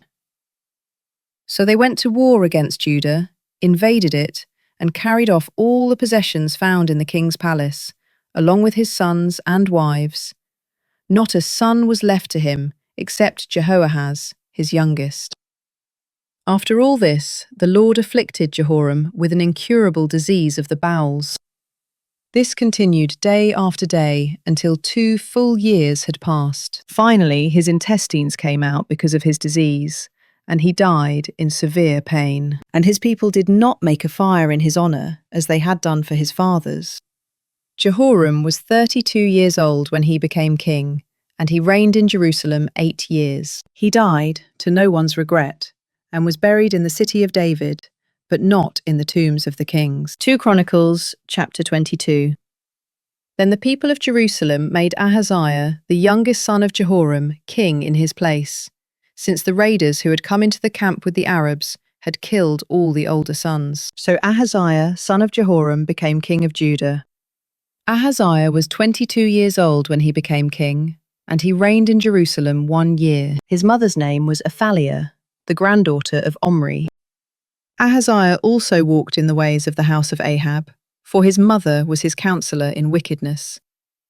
And he did evil in the sight of the Lord, as the house of Ahab had done, for to his destruction they were his counselors after the death of his father. Ahaziah also followed their counsel and went with Joram, son of Ahab, king of Israel, to fight against Hazael, king of Aram, at Ramoth-Gilead. But the Arameans wounded Joram. So he returned to Jezreel to recover from the wounds they had inflicted on him at Ramah, when he fought against Hazael, king of Aram. Then Ahaziah, son of Jehoram, king of Judah, went down to Jezreel to visit Joram, son of Ahab, because Joram had been wounded.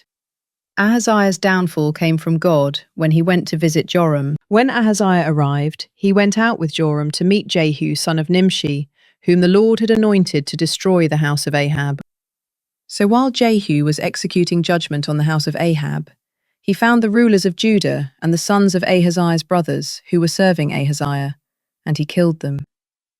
Then Jehu looked for Ahaziah, and Jehu's soldiers captured him while he was hiding in Samaria. So Ahaziah was brought to Jehu and put to death. They buried him, for they said, "He is the grandson of Jehoshaphat, who sought the Lord with all his heart." So no one was left from the house of Ahaziah with the strength to rule the kingdom. When Athaliah, the mother of Ahaziah, saw that her son was dead, she proceeded to annihilate all the royal heirs of the house of Judah. But Jehoshabeth, daughter of King Jehoram, took Joash, son of Ahaziah, and stole him away from among the sons of the king who were being murdered, and she put him and his nurse in a bedroom. Because Jehoshabeath, the daughter of King Jehoram and the wife of Jehoiada the priest, was Ahaziah's sister, she hid Joash from Athaliah, so that she could not kill him. And Joash remained hidden with them in the house of God for 6 years, while Athaliah ruled the land. 2 Chronicles, chapter 23.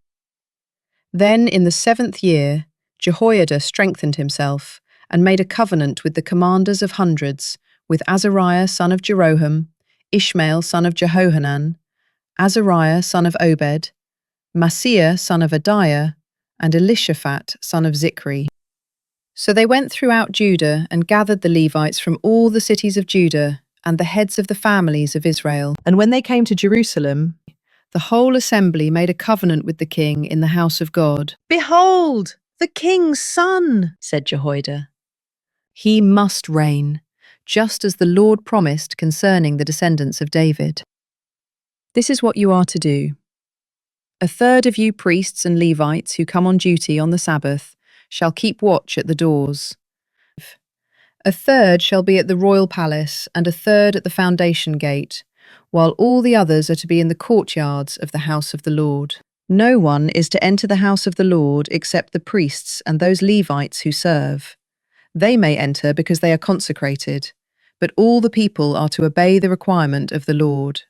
The Levites must surround the king with weapons in hand, and anyone who enters the temple must be put to death. You must stay close to the king wherever he goes." So the Levites and all Judah did everything that Jehoiada the priest had ordered. Each of them took his men, those coming on duty on the Sabbath, and those going off duty.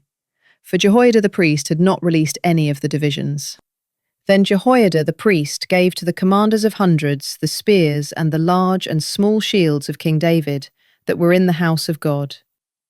He stationed all the troops, with their weapons in hand, surrounding the king by the altar and the temple, from the south side to the north side of the temple.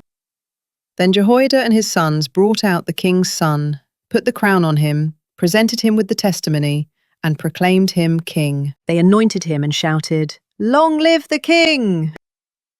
When Athaliah heard the noise of the people running and cheering the king, she went out to them in the house of the Lord.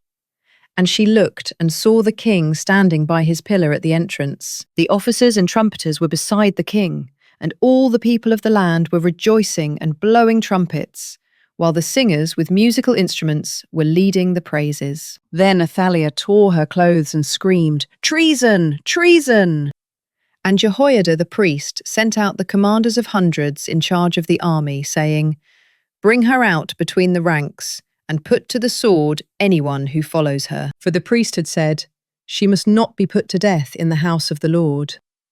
So they seized Athaliah as she reached the entrance of the horse gate on the palace grounds, and there they put her to death. Then Jehoiada made a covenant between himself and the king and the people, that they would be the Lord's people. So all the people went to the temple of Baal and tore it down. They smashed the altars and idols to pieces, and killed Mattan, the priest of Baal, in front of the altars. Moreover, Jehoiada put the oversight of the house of the Lord into the hands of the Levitical priests, whom David had appointed over the house of the Lord, to offer burnt offerings to the Lord, as written in the law of Moses, with rejoicing and song, as ordained by David. He stationed gatekeepers at the gates of the house of the Lord, so that no one who was in any way unclean could enter. And he took with him the commanders of hundreds, the nobles, the rulers of the people, and all the people of the land. And they brought the king down from the house of the Lord, and entered the royal palace through the upper gate. They seated King Joash on the royal throne, and all the people of the land rejoiced, and the city was quiet, because Athaliah had been put to the sword. 2 Chronicles chapter 24. Joash was 7 years old when he became king, and he reigned in Jerusalem 40 years. His mother's name was Zibiah. She was from Beersheba. And Joash did what was right in the eyes of the Lord all the days of Jehoiada the priest. Jehoiada took for him 2 wives, and he had sons and daughters. Some time later, Joash set his heart on repairing the house of the Lord. So he gathered the priests and Levites and said, "Go out to the cities of Judah and collect the money due annually from all Israel, to repair the house of your God. Do it quickly." The Levites, however, did not make haste. So the king called Jehoiada the high priest and said, "Why have you not required the Levites to bring from Judah and Jerusalem the tax imposed by Moses, the servant of the Lord, and by the assembly of Israel for the tent of the testimony?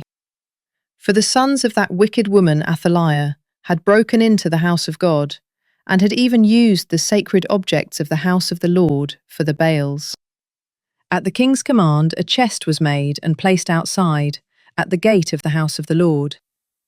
And a proclamation was issued in Judah and Jerusalem that they were to bring to the Lord the tax imposed by Moses, the servant of God, on Israel in the wilderness. All the officers and all the people rejoiced and brought their contributions, and they dropped them in the chest until it was full. Whenever the chest was brought by the Levites to the king's overseers, and they saw that there was a large amount of money, the royal scribe and the officer of the high priest would come and empty the chest and carry it back to its place. They did this daily and gathered the money in abundance. Then the king and Jehoiada would give the money to those who supervised the labour on the house of the Lord, to hire stonecutters and carpenters to restore the house of the Lord, as well as workers in iron and bronze to repair the house of the Lord.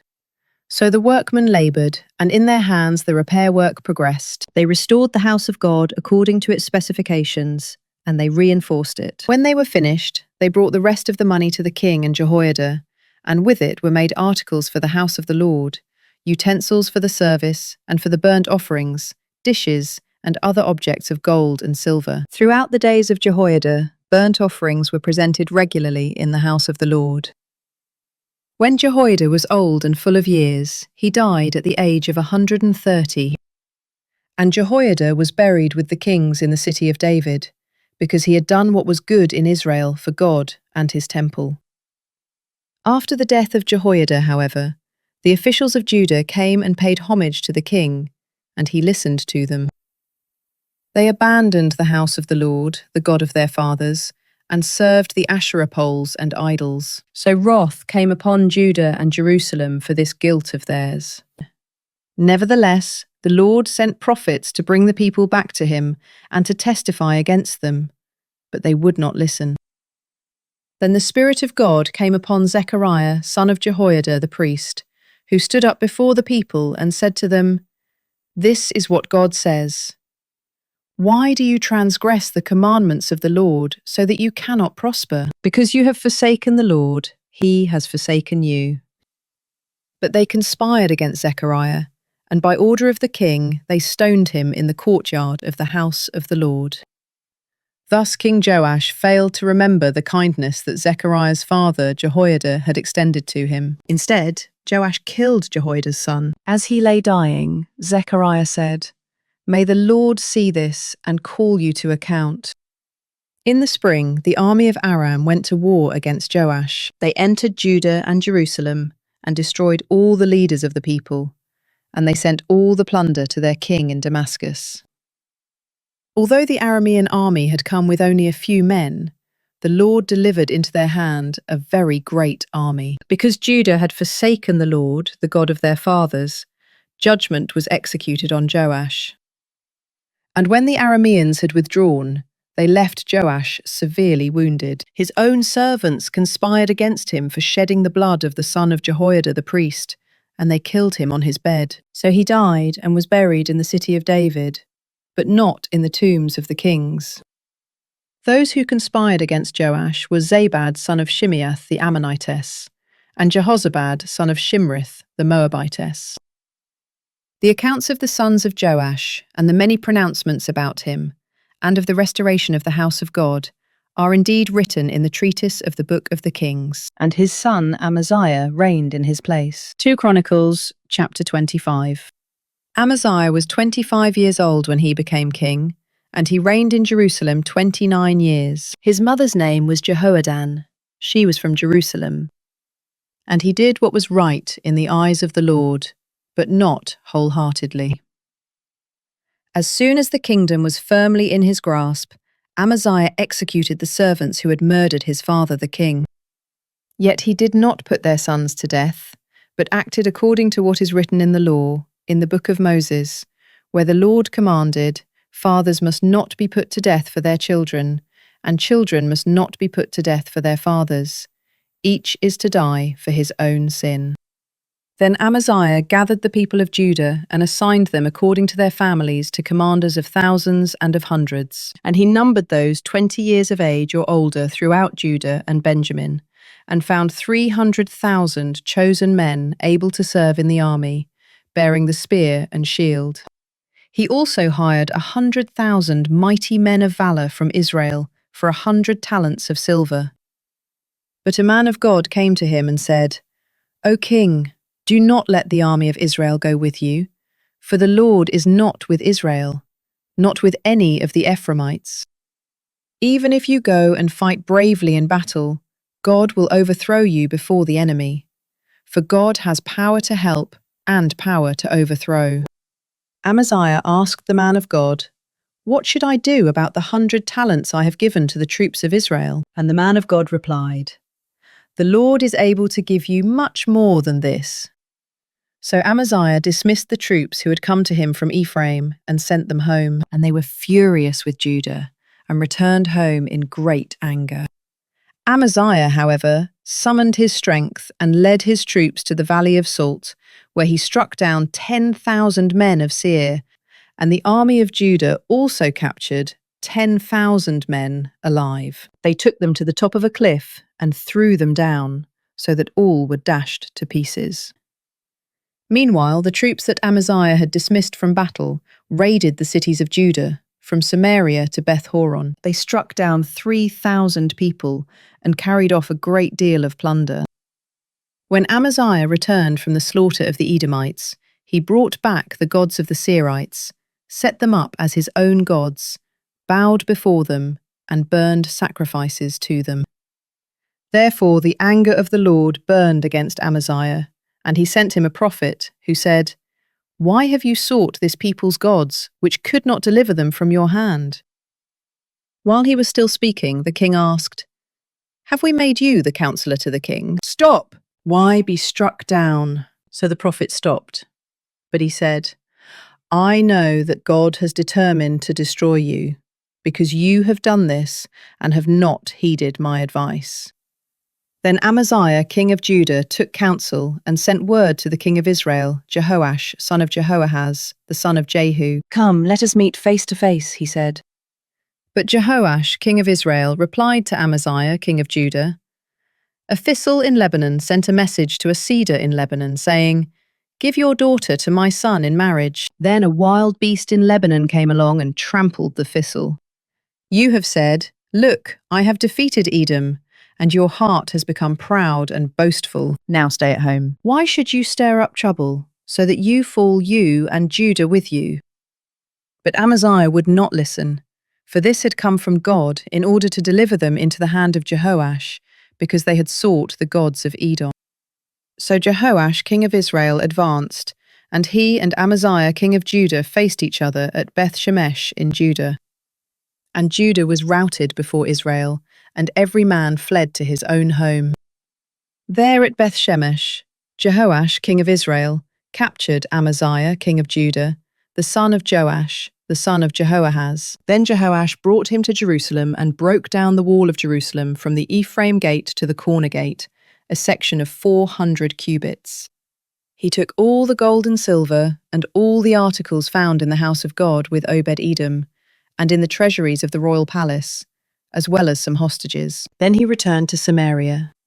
Amaziah, son of Joash, king of Judah, lived for 15 years after the death of Jehoash, son of Jehoahaz, king of Israel. As for the rest of the acts of Amaziah, from beginning to end, are they not written in the book of the kings of Judah and Israel? From the time that Amaziah turned from following the Lord, a conspiracy was formed against him in Jerusalem, and he fled to Lachish. But men were sent after him to Lachish, and they killed him there. They carried him back on horses and buried him with his fathers in the city of Judah. 2 Chronicles, chapter 26. All the people of Judah took Uzziah, who was 16 years old, and made him king in place of his father Amaziah.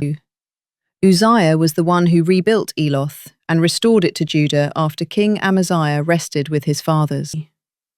Uzziah was 16 years old when he became king, and he reigned in Jerusalem 52 years. His mother's name was Jechaliah. She was from Jerusalem. And he did what was right in the eyes of the Lord, just as his father Amaziah had done. He sought God throughout the days of Zechariah, who instructed him in the fear of God. And as long as he sought the Lord, God gave him success. Uzziah went out to wage war against the Philistines, and he tore down the walls of Gath, Jabneh, and Ashdod. Then he built cities near Ashdod and among the Philistines. God helped him against the Philistines, against the Arabs living in Gur-baal, and against the Meunites. The Ammonites brought tribute to Uzziah, and his fame spread as far as the border of Egypt, for he had become exceedingly powerful. Uzziah built towers in Jerusalem at the corner gate, the valley gate, and the angle in the wall, and he fortified them. Since he had much livestock in the foothills and in the plain, he built towers in the desert and dug many cisterns. And since he was a lover of the soil, he had farmers and vine dressers in the hill country and in the fertile fields. Uzziah had an army ready for battle that went out to war by assigned divisions, as recorded by Jeiel the scribe and Maaseiah the officer, under the direction of Hananiah, one of the royal officers. The total number of family leaders of the mighty men of valor was 2,600. Under their authority was an army of 307,500 trained for war, a powerful force to support the king against his enemies. Uzziah supplied the entire army with shields, spears, helmets, armor, bows, and sling stones. And in Jerusalem he made skillfully designed devices to shoot arrows and catapult large stones from the towers and corners. So his fame spread far and wide, for he was helped tremendously until he became powerful. But when Uzziah became powerful, his arrogance led to his own destruction. He was unfaithful to the Lord his God, for he entered the temple of the Lord to burn incense on the altar of incense. Then Azariah the priest, along with 80 brave priests of the Lord, went in after him. They took their stand against King Uzziah and said, "Uzziah, you have no right to offer incense to the Lord. Only the priests, the descendants of Aaron, are consecrated to burn incense. Leave the sanctuary, for you have acted unfaithfully. You will not receive honor from the Lord God." Uzziah, with a censer in his hand to offer incense, was enraged. But while he raged against the priests in their presence in the house of the Lord before the altar of incense, leprosy broke out on his forehead. When Azariah the chief priest and all the priests turned to him and saw his leprous forehead, they rushed him out. Indeed, he himself hurried to get out, because the Lord had afflicted him. So King Uzziah was a leper until the day of his death. He lived in isolation, leprous and cut off from the house of the Lord, while his son Jotham had charge of the royal palace and governed the people of the land. As for the rest of the acts of Uzziah, from beginning to end, they are recorded by the prophet Isaiah, son of Amos. And Uzziah rested with his fathers, and was buried near them in a field of burial that belonged to the kings, for the people said, "He was a leper," and his son Jotham reigned in his place. 2 Chronicles chapter 27. Jotham was 25 years old when he became king, and he reigned in Jerusalem 16 years. His mother's name was Jerusha, daughter of Zadok, and he did what was right in the eyes of the Lord, just as his father Uzziah had done. In addition, he did not enter the temple of the Lord, but the people still behaved corruptly. Jotham rebuilt the upper gate of the house of the Lord, and he worked extensively on the wall at the hill of Ophel. He also built cities in the hill country of Judah, and fortresses and towers in the forests. Jotham waged war against the king of the Ammonites and defeated them, and that year they gave him 100 talents of silver, 10,000 cors of wheat, and 10,000 cors of barley. They paid him the same in the 2nd and 3rd years. So Jotham grew powerful because he ordered his ways before the Lord his God. As for the rest of the acts of Jotham, along with all his wars and his ways, they are indeed written in the book of the kings of Israel and Judah. He was 25 years old when he became king, and he reigned in Jerusalem 16 years. And Jotham rested with his fathers, and was buried in the city of David, and his son Ahaz reigned in his place. 2 Chronicles chapter 28. Ahaz was 20 years old when he became king, and he reigned in Jerusalem 16 years. And unlike David his father, he did not do what was right in the eyes of the Lord. Instead, he walked in the ways of the kings of Israel, and even made cast images of the Baals. Moreover, Ahaz burned incense in the valley of Ben Hinnom and sacrificed his sons in the fire, according to the abominations of the nations that the Lord had driven out before the Israelites. And he sacrificed and burned incense on the high places, on the hills, and under every green tree. So the Lord his God delivered Ahaz into the hand of the king of Aram, who attacked him and took many captives to Damascus. Ahaz was also delivered into the hand of the king of Israel, who struck him with great force. For in one day Pekah, son of Remaliah, killed 120,000 valiant men in Judah. This happened because they had forsaken the Lord, the God of their fathers. Zikri, a mighty man of Ephraim, killed Maaseiah, the son of the king, Azrikam, the governor of the palace, and Elkanah, the second to the king. Then the Israelites took 200,000 captives from their kinsmen, women, sons, and daughters. They also carried off a great deal of plunder and brought it to Samaria.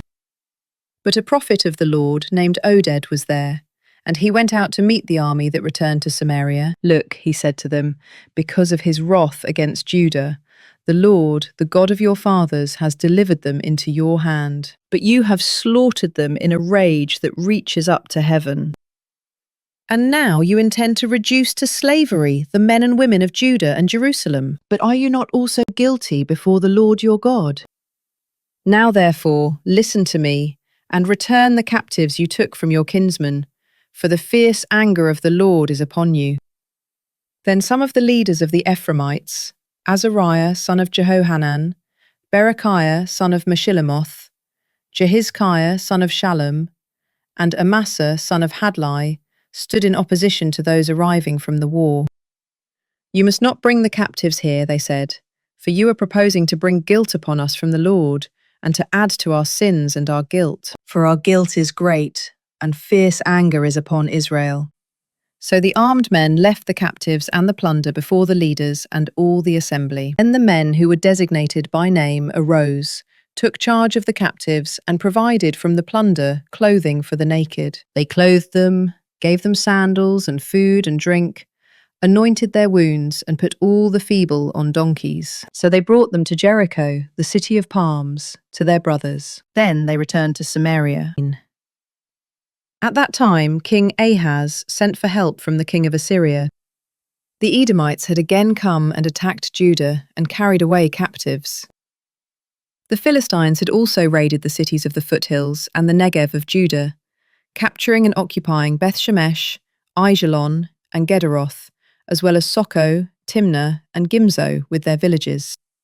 For the Lord humbled Judah because Ahaz, king of Israel, had thrown off restraint in Judah and had been most unfaithful to the Lord. Then Tiglath-Pileser, king of Assyria, came to Ahaz, but afflicted him rather than strengthening him.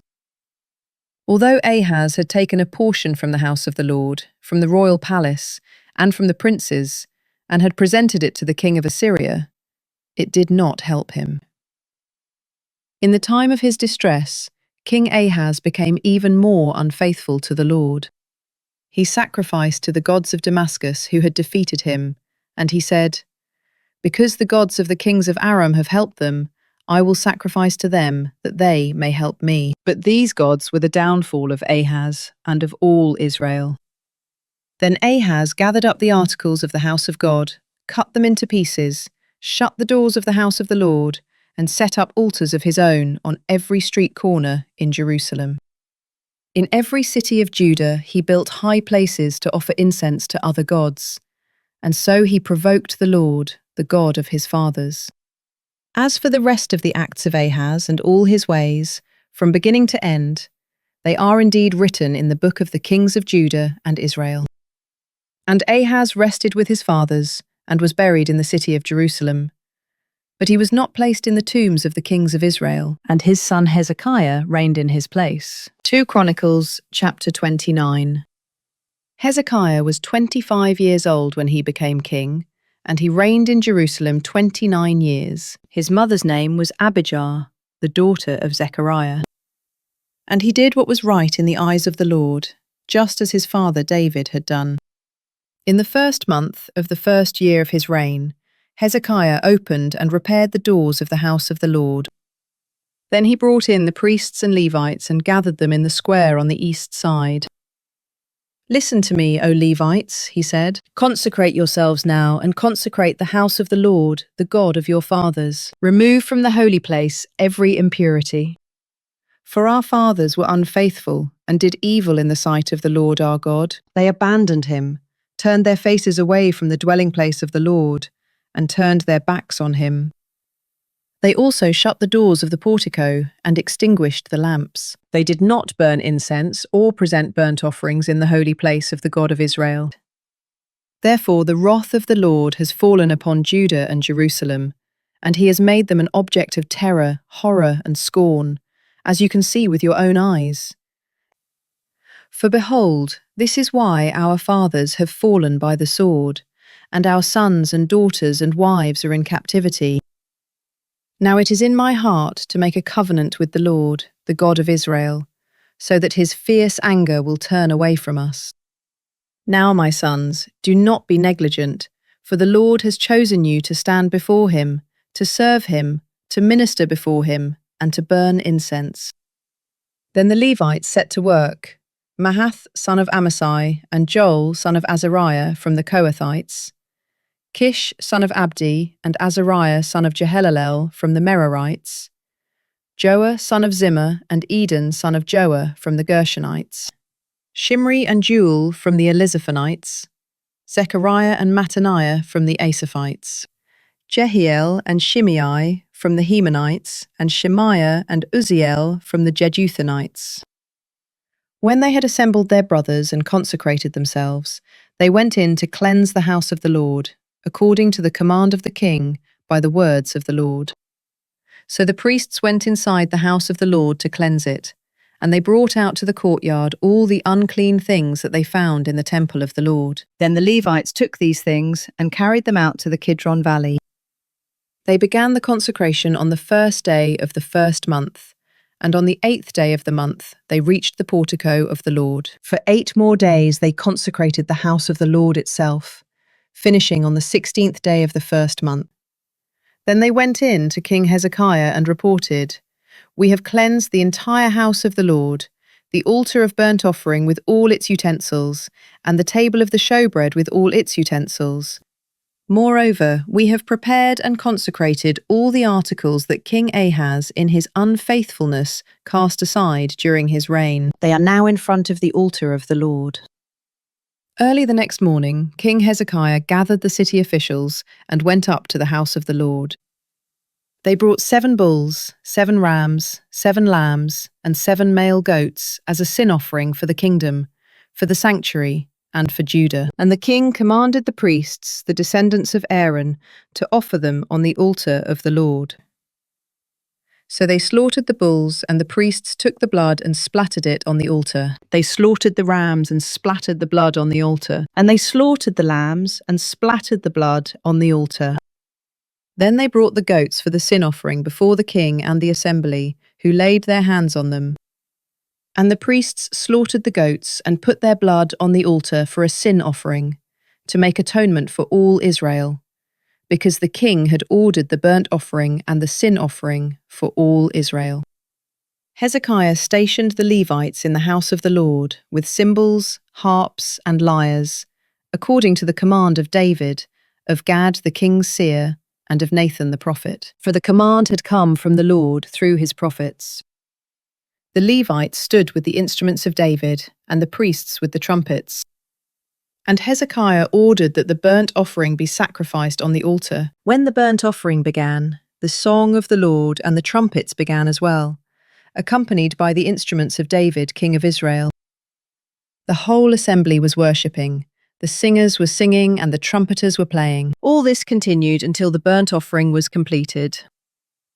When the offerings were completed, the king and all those present with him bowed down and worshipped. Then King Hezekiah and his officials ordered the Levites to sing praises to the Lord in the words of David and of Asaph the seer. So they sang praises with gladness and bowed down and worshipped. Then Hezekiah said, "Now that you have consecrated yourselves to the Lord, "Come near and bring sacrifices and thank offerings to the house of the Lord." So the assembly brought sacrifices and thank offerings, and all whose hearts were willing brought burnt offerings. The number of burnt offerings the assembly brought was 70 bulls, 100 rams, and 200 lambs. All these were for a burnt offering to the Lord.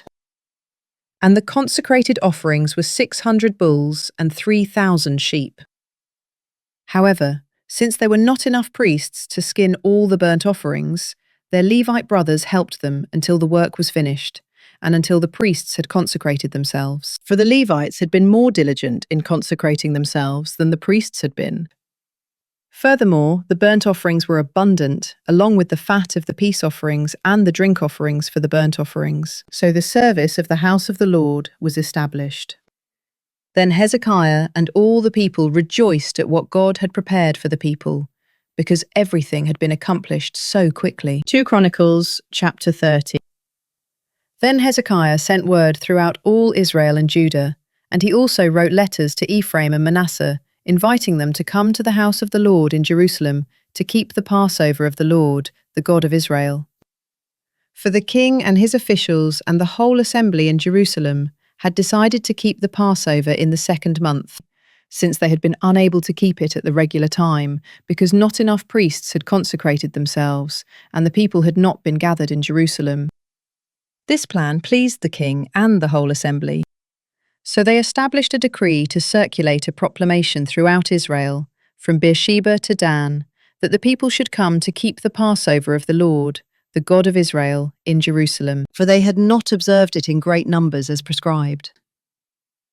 At the command of the king, the couriers went throughout Israel and Judah with letters from the king and his officials, which read, "Children of Israel, return to the Lord, the God of Abraham, Isaac, and Israel, so that he may return to those of you who remain, who have escaped the grasp of the kings of Assyria. Do not be like your fathers and brothers who were unfaithful to the Lord, the God of their fathers, so that he made them an object of horror, as you can see. Now do not stiffen your necks as your fathers did. Submit to the Lord and come to his sanctuary, which he has consecrated forever. Serve the Lord your God, so that his fierce anger will turn away from you. For if you return to the Lord, your brothers and sons will receive mercy in the presence of their captors, and will return to this land. For the Lord your God is gracious and merciful. He will not turn his face away from you, if you return to him."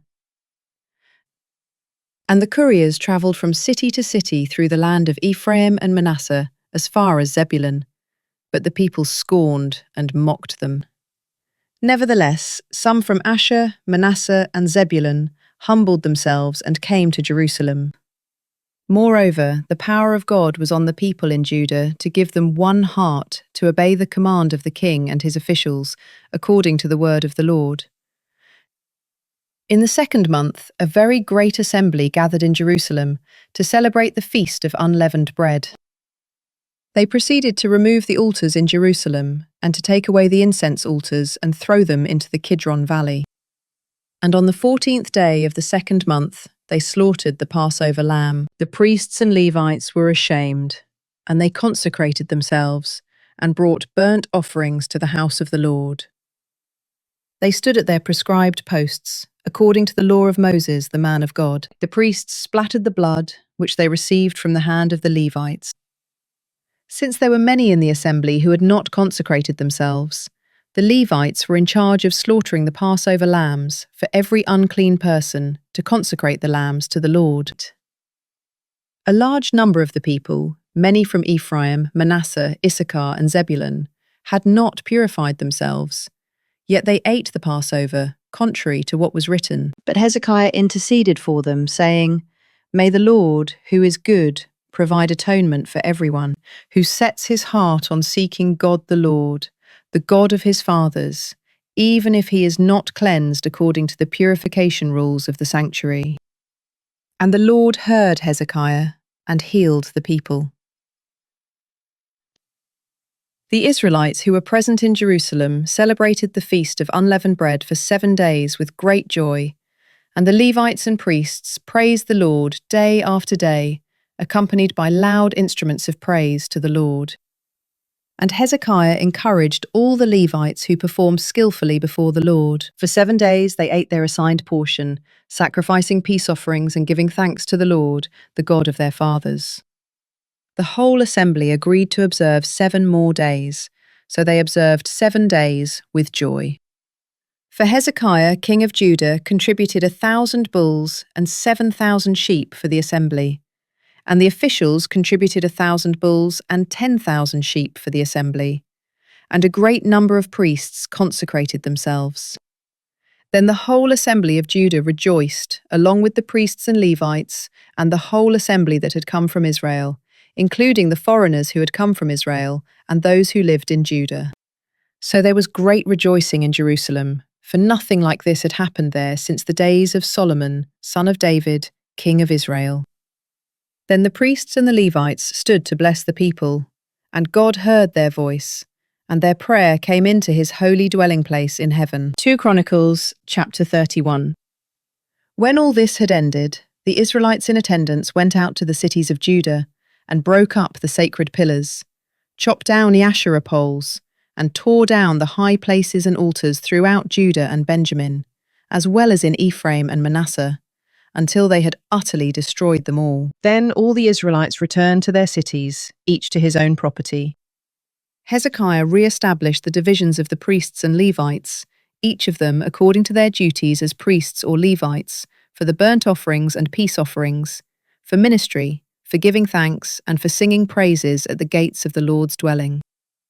The king contributed from his own possessions for the regular morning and evening burnt offerings, and for the burnt offerings on the Sabbaths, new moons, and appointed feasts, as written in the law of the Lord.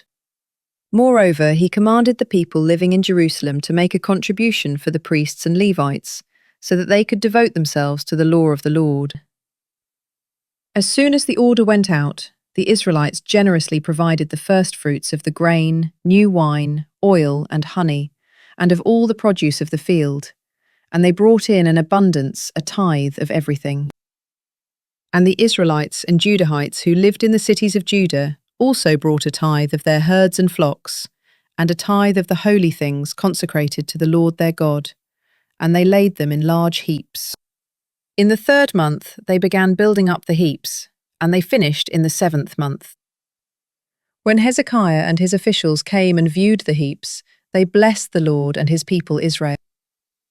Then Hezekiah questioned the priests and Levites about the heaps, and Azariah, the chief priest of the household of Zadok, answered him, "Since the people began to bring their contributions into the house of the Lord, we have had enough to eat, and there is plenty left over, because the Lord has blessed his people. This great abundance is what is left over." Then Hezekiah commanded them to prepare storerooms in the house of the Lord, and they did so. And they faithfully brought in the contributions, tithes, and dedicated gifts. Conaniah the Levite was the officer in charge of them, and his brother Shimei was second. Jehiel, Azaziah, Nahath, Asahel, Jeremoth, Jozabad, Eliel, Ismachiah, Mahath, and Benaiah were overseers under the authority of Conaniah and his brother Shimei, by appointment of King Hezekiah and of Azariah, the chief official of the house of God. Kor, son of Imnah the Levite, the keeper of the east gate, was in charge of the freewill offerings given to God, distributing the contributions to the Lord and the consecrated gifts. Under his authority, Eden, Miniamin, Jeshua, Shemaiah, Amariah, and Shechaniah faithfully distributed portions to their fellow priests in their cities, according to their divisions, old and young alike. In addition, they distributed portions to the males registered by genealogy, who were 3 years of age or older, to all who would enter the house of the Lord for their daily duties, for service in the responsibilities of their divisions, and to the priests enrolled according to their families in the genealogy, as well as to the Levites 20 years of age or older, according to their responsibilities and divisions. The genealogy included all the little ones, wives, sons, and daughters of the whole assembly, for they had faithfully consecrated themselves as holy. As for the priests, the descendants of Aaron, who lived on the farmlands around each of their cities, or in any other city, Men were designated by name to distribute a portion to every male among the priests and to every Levite listed by the genealogies. So this is what Hezekiah did throughout Judah. He did what was good and upright and true before the Lord his God. He acted with all his heart in every work that he began in the service of the house of God, and in the law and the commandments, in order to seek his God. And so he prospered. 2 Chronicles chapter 32. After all these acts of faithfulness, Sennacherib, king of Assyria, came and invaded Judah. He laid siege to the fortified cities, intending to conquer them for himself. When Hezekiah saw that Sennacherib had come to make war against Jerusalem, he consulted with his leaders and mighty men about stopping up the waters of the springs outside the city, and they helped him carry it out. Many people assembled and stopped up all the springs and the stream that flowed through the land. "Why should the kings of Assyria come and find plenty of water?" they said. Then Hezekiah worked resolutely to rebuild all the broken sections of the wall and to raise up towers on it. He also built an outer wall and reinforced the supporting terraces of the city of David, and he produced an abundance of weapons and shields. Hezekiah appointed military commanders over the people and gathered the people in the square of the city gate. Then he encouraged them, saying, "Be strong and courageous. Do not be afraid or discouraged before the king of Assyria and the vast army with him, for there is a greater one with us than with him. With him is only the arm of flesh, but with us is the Lord our God to help us and to fight our battles." So the people were strengthened by the words of Hezekiah, king of Judah. Later, as Sennacherib, king of Assyria, and all his forces besieged Lachish, he sent his servants to Jerusalem with a message for King Hezekiah of Judah and all the people of Judah who were in Jerusalem. This is what Sennacherib, king of Assyria, says: "What is the basis of your confidence, that you remain in Jerusalem under siege? Is not Hezekiah misleading you to give you over to death by famine and thirst when he says, 'The Lord our God will deliver us from the hand of the king of Assyria'? Did not Hezekiah himself remove his high places and his altars and say to Judah and Jerusalem, 'You must worship before one altar, and on it you shall burn sacrifices'? Do you not know what I and my fathers have done to all the peoples of the lands? Have the gods of these nations ever been able to deliver their land from my hand? Who among all the gods of these nations that my fathers devoted to destruction has been able to deliver his people from my hand? How then can your God deliver you from my hand? So now, do not let Hezekiah deceive you, and do not let him mislead you like this. Do not believe him, for no god of any nation or kingdom has been able to deliver his people from my hand or from the hand of my fathers. How much less will your God deliver you from my hand?" And the servants of Sennacherib spoke further against the Lord God and against his servant Hezekiah. He also wrote letters mocking the Lord, the God of Israel, and saying against him, "Just as the gods of the nations did not deliver their people from my hand, so the God of Hezekiah will not deliver his people from my hand." Then the Assyrians called out loudly in Hebrew to the people of Jerusalem who were on the wall, to frighten and terrify them in order to capture the city. They spoke against the God of Jerusalem, as they had spoken against the gods of the peoples of the earth, the work of human hands. In response, King Hezekiah and the prophet Isaiah, son of Amoz, cried out to heaven in prayer. And the Lord sent an angel who annihilated every mighty man of valor and every leader and commander in the camp of the king of Assyria. So he withdrew to his own land in disgrace. And when he entered the temple of his God, some of his own sons struck him down with the sword. So the Lord saved Hezekiah and the people of Jerusalem from the hands of King Sennacherib of Assyria and all others, and he gave them rest on every side. Many brought offerings to Jerusalem for the Lord, and valuable gifts for Hezekiah king of Judah, and from then on he was exalted in the eyes of all nations. In those days Hezekiah became mortally ill, so he prayed to the Lord, who spoke to him and gave him a sign. But because his heart was proud, Hezekiah did not repay the favour shown to him. Therefore wrath came upon him and upon Judah and Jerusalem. Then Hezekiah humbled the pride of his heart, he and the people of Jerusalem, so that the wrath of the Lord did not come upon them during the days of Hezekiah. Hezekiah had very great riches and honour, and he made treasuries for his silver, gold, precious stones, spices, shields, and all kinds of valuable articles. He also made storehouses for the harvest of grain, and new wine and oil, stalls for all kinds of livestock, and pens for the flocks. He made cities for himself, and he acquired herds of sheep and cattle in abundance, for God gave him very great wealth. It was Hezekiah who blocked the upper outlet of the spring of Gihon and channeled it down to the west side of the city of David. And Hezekiah prospered in all that he did. And so, when ambassadors of the rulers of Babylon were sent to him to inquire about the wonder that had happened in the land, God left him alone to test him, that he might know all that was in Hezekiah's heart. As for the rest of the acts of Hezekiah and his deeds of loving devotion, they are indeed written in the vision of the prophet Isaiah son of Amoz, in the book of the kings of Judah and Israel. And Hezekiah rested with his fathers, and was buried in the upper tombs of David's descendants. All Judah and the people of Jerusalem paid him honour at his death, and his son Manasseh reigned in his place. 2 Chronicles chapter 33. Manasseh was 12 years old when he became king, and he reigned in Jerusalem 55 years. And he did evil in the sight of the Lord by following the abominations of the nations that the Lord had driven out before the Israelites. For he rebuilt the high places that his father Hezekiah had torn down, and he raised up altars for the Baals, and made Asherah poles, and he worshipped and served all the host of heaven. Manasseh also built altars in the house of the Lord, of which the Lord had said, "My name will remain in Jerusalem forever." In both courtyards of the house of the Lord, he built altars to all the host of heaven. He sacrificed his sons in the fire, in the valley of Ben Hinnom. He practiced sorcery, divination, and witchcraft, and consulted mediums and spiritists. He did great evil in the sight of the Lord, provoking him to anger.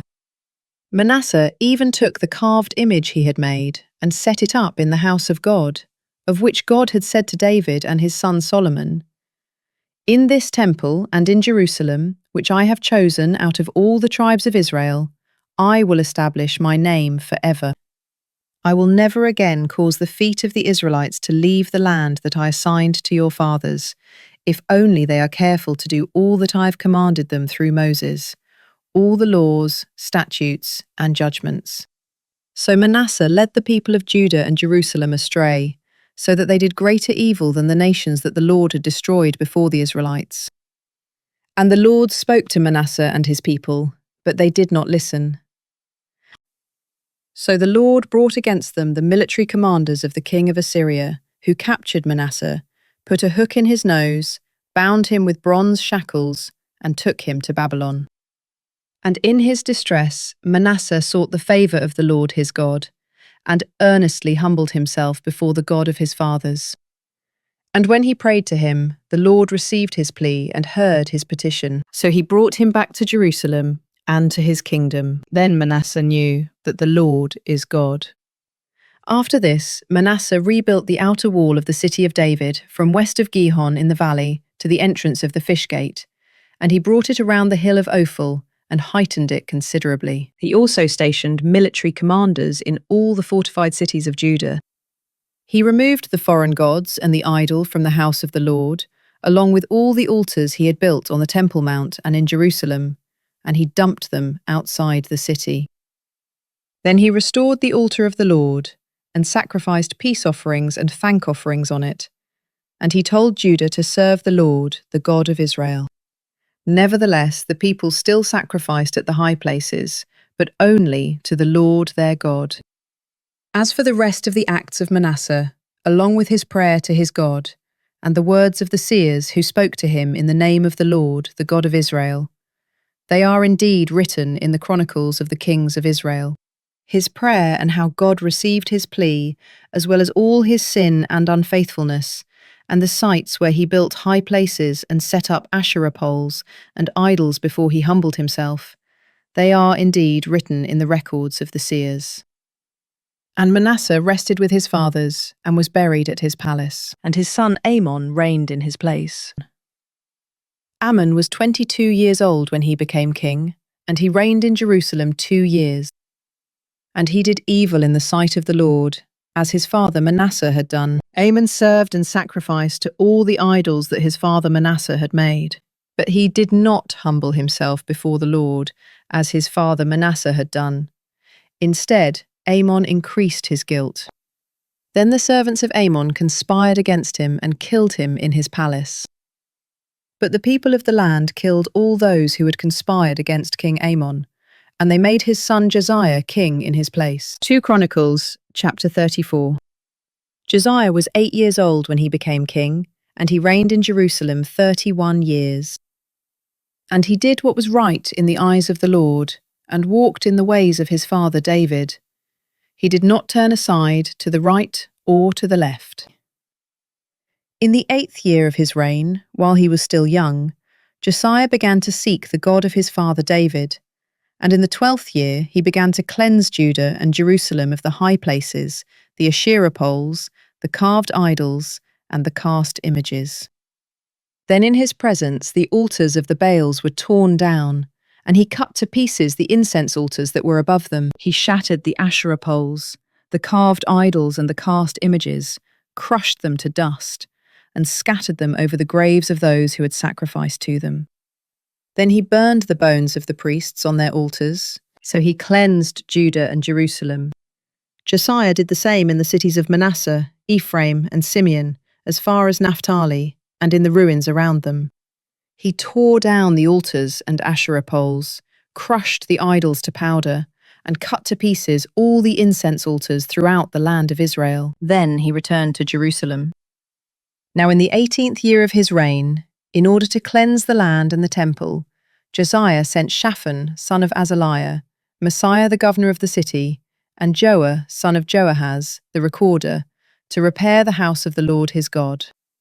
So they went to Hilkiah the high priest and gave him the money that had been brought into the house of God, which the Levites who guarded the doors had collected from the people of Manasseh and Ephraim, from all the remnant of Israel, from all Judah and Benjamin, and from the people of Jerusalem.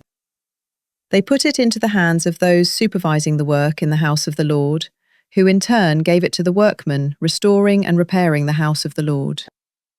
They also gave money to the carpenters and builders to buy dressed stone, as well as timbers for couplings and beams for the buildings that the kings of Judah had allowed to deteriorate.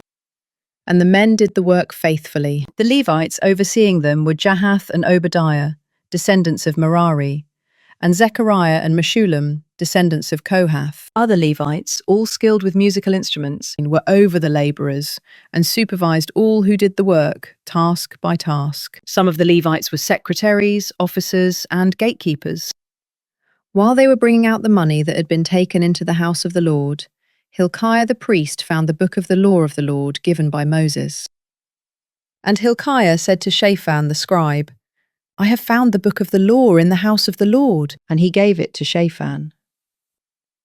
Then Shaphan brought the book to the king and reported, "Your servants are doing all that has been placed in their hands. They have paid out the money that was found in the house of the Lord, and have put it into the hands of the supervisors and workers." Moreover, Shaphan the scribe told the king, "Hilkiah the priest has given me a book," and Shaphan read it in the presence of the king. When the king heard the words of the law, he tore his clothes, and commanded Hilkiah, Ahikam son of Shaphan, Abdon son of Micah, Shaphan the scribe, and Asaiah the servant of the king, "Go and inquire of the Lord for me, and for those remaining in Israel and Judah, concerning the words in the book that has been found. For great is the wrath of the Lord that has been poured out on us, because our fathers have not kept the word of the Lord, by doing all that is written in this book." So Hilkiah and those the king had designated went and spoke to Huldah the prophetess, the wife of Shallum son of Tokath, the son of Hazra, the keeper of the wardrobe. She lived in Jerusalem in the 2nd district. And Huldah said to them, This is what the Lord, the God of Israel, says. Tell the man who sent you that this is what the Lord says: I am about to bring calamity on this place and on its people, according to all the curses written in the book that has been read in the presence of the king of Judah. Because they have forsaken me and burned incense to other gods, that they might provoke me to anger with all the works of their hands. My wrath will be poured out upon this place and will not be quenched. But as for the king of Judah, who sent you to inquire of the Lord, tell him that this is what the Lord, the God of Israel, says. As for the words that you heard, because your heart was tender, and you humbled yourself before God when you heard his words against this place and against its people, and because you have humbled yourself before me, and have torn your clothes and wept before me, I have heard you, declares the Lord. Now I will indeed gather you to your fathers, and you will be gathered to your grave in peace. Your eyes will not see all the calamity that I will bring on this place and on its people. So they brought her answer back to the king. Then the king summoned all the elders of Judah and Jerusalem, and he went up to the house of the Lord with all the people of Judah and Jerusalem, as well as the priests and the Levites, all the people, great and small. And in their hearing he read all the words of the book of the covenant that had been found in the house of the Lord. So the king stood by the pillar and made a covenant before the Lord, to follow the Lord, and to keep his commandments, decrees and statutes, with all his heart and all his soul, and to carry out the words of the covenant that were written in this book. Then he had everyone in Jerusalem and Benjamin take a stand in agreement to it. So all the people of Jerusalem carried out the covenant of God, the God of their fathers. And Josiah removed all the abominations from all the lands belonging to the Israelites, and he required everyone in Israel to serve the Lord their God. Throughout his reign, they did not turn aside from following the Lord, the God of their fathers. 2 Chronicles chapter 35. Then Josiah kept the Passover to the Lord in Jerusalem, and the Passover lamb was slaughtered on the 14th day of the first month. He appointed the priests to their duties and encouraged them in the service of the house of the Lord. To the Levites who taught all Israel and were holy to the Lord, Josiah said, Put the holy ark in the temple built by Solomon, son of David, king of Israel. It is not to be carried around on your shoulders. Now serve the Lord your God and his people Israel. Prepare yourselves, by families in your divisions, according to the instructions written by David, king of Israel, and Solomon his son. Moreover, stand in the holy place by the divisions of the families of your kinsmen, the lay people, and by the divisions of the families of the Levites. Slaughter the Passover lambs, consecrate yourselves, and make preparations for your fellow countrymen to carry out the word of the Lord given by Moses. From his own flocks and herds, Josiah contributed 30,000 lambs and goats, plus 3,000 bulls, for the Passover offerings for all the people who were present. His officials also contributed willingly to the people and priests and Levites. Hilkiah, Zechariah, and Jehiel, the chief officials of the house of God, gave the priests 2,600 Passover offerings and 300 bulls. Additionally, Conaniah and his brothers Shemaiah and Nethanel, as well as Hashabiah, Jeiel, and Jozabad, officers of the Levites, contributed to the Levites 5,000 Passover offerings and 500 bulls. So the service was prepared. The priests stood in their places, and the Levites in their divisions, according to the king's command. And they slaughtered the Passover lambs, while the priests splattered the blood handed to them, and the Levites skinned the animals. They set aside the burnt offerings to be given to the divisions of the families of the people to offer to the Lord, as it is written in the book of Moses, and they did the same with the bulls.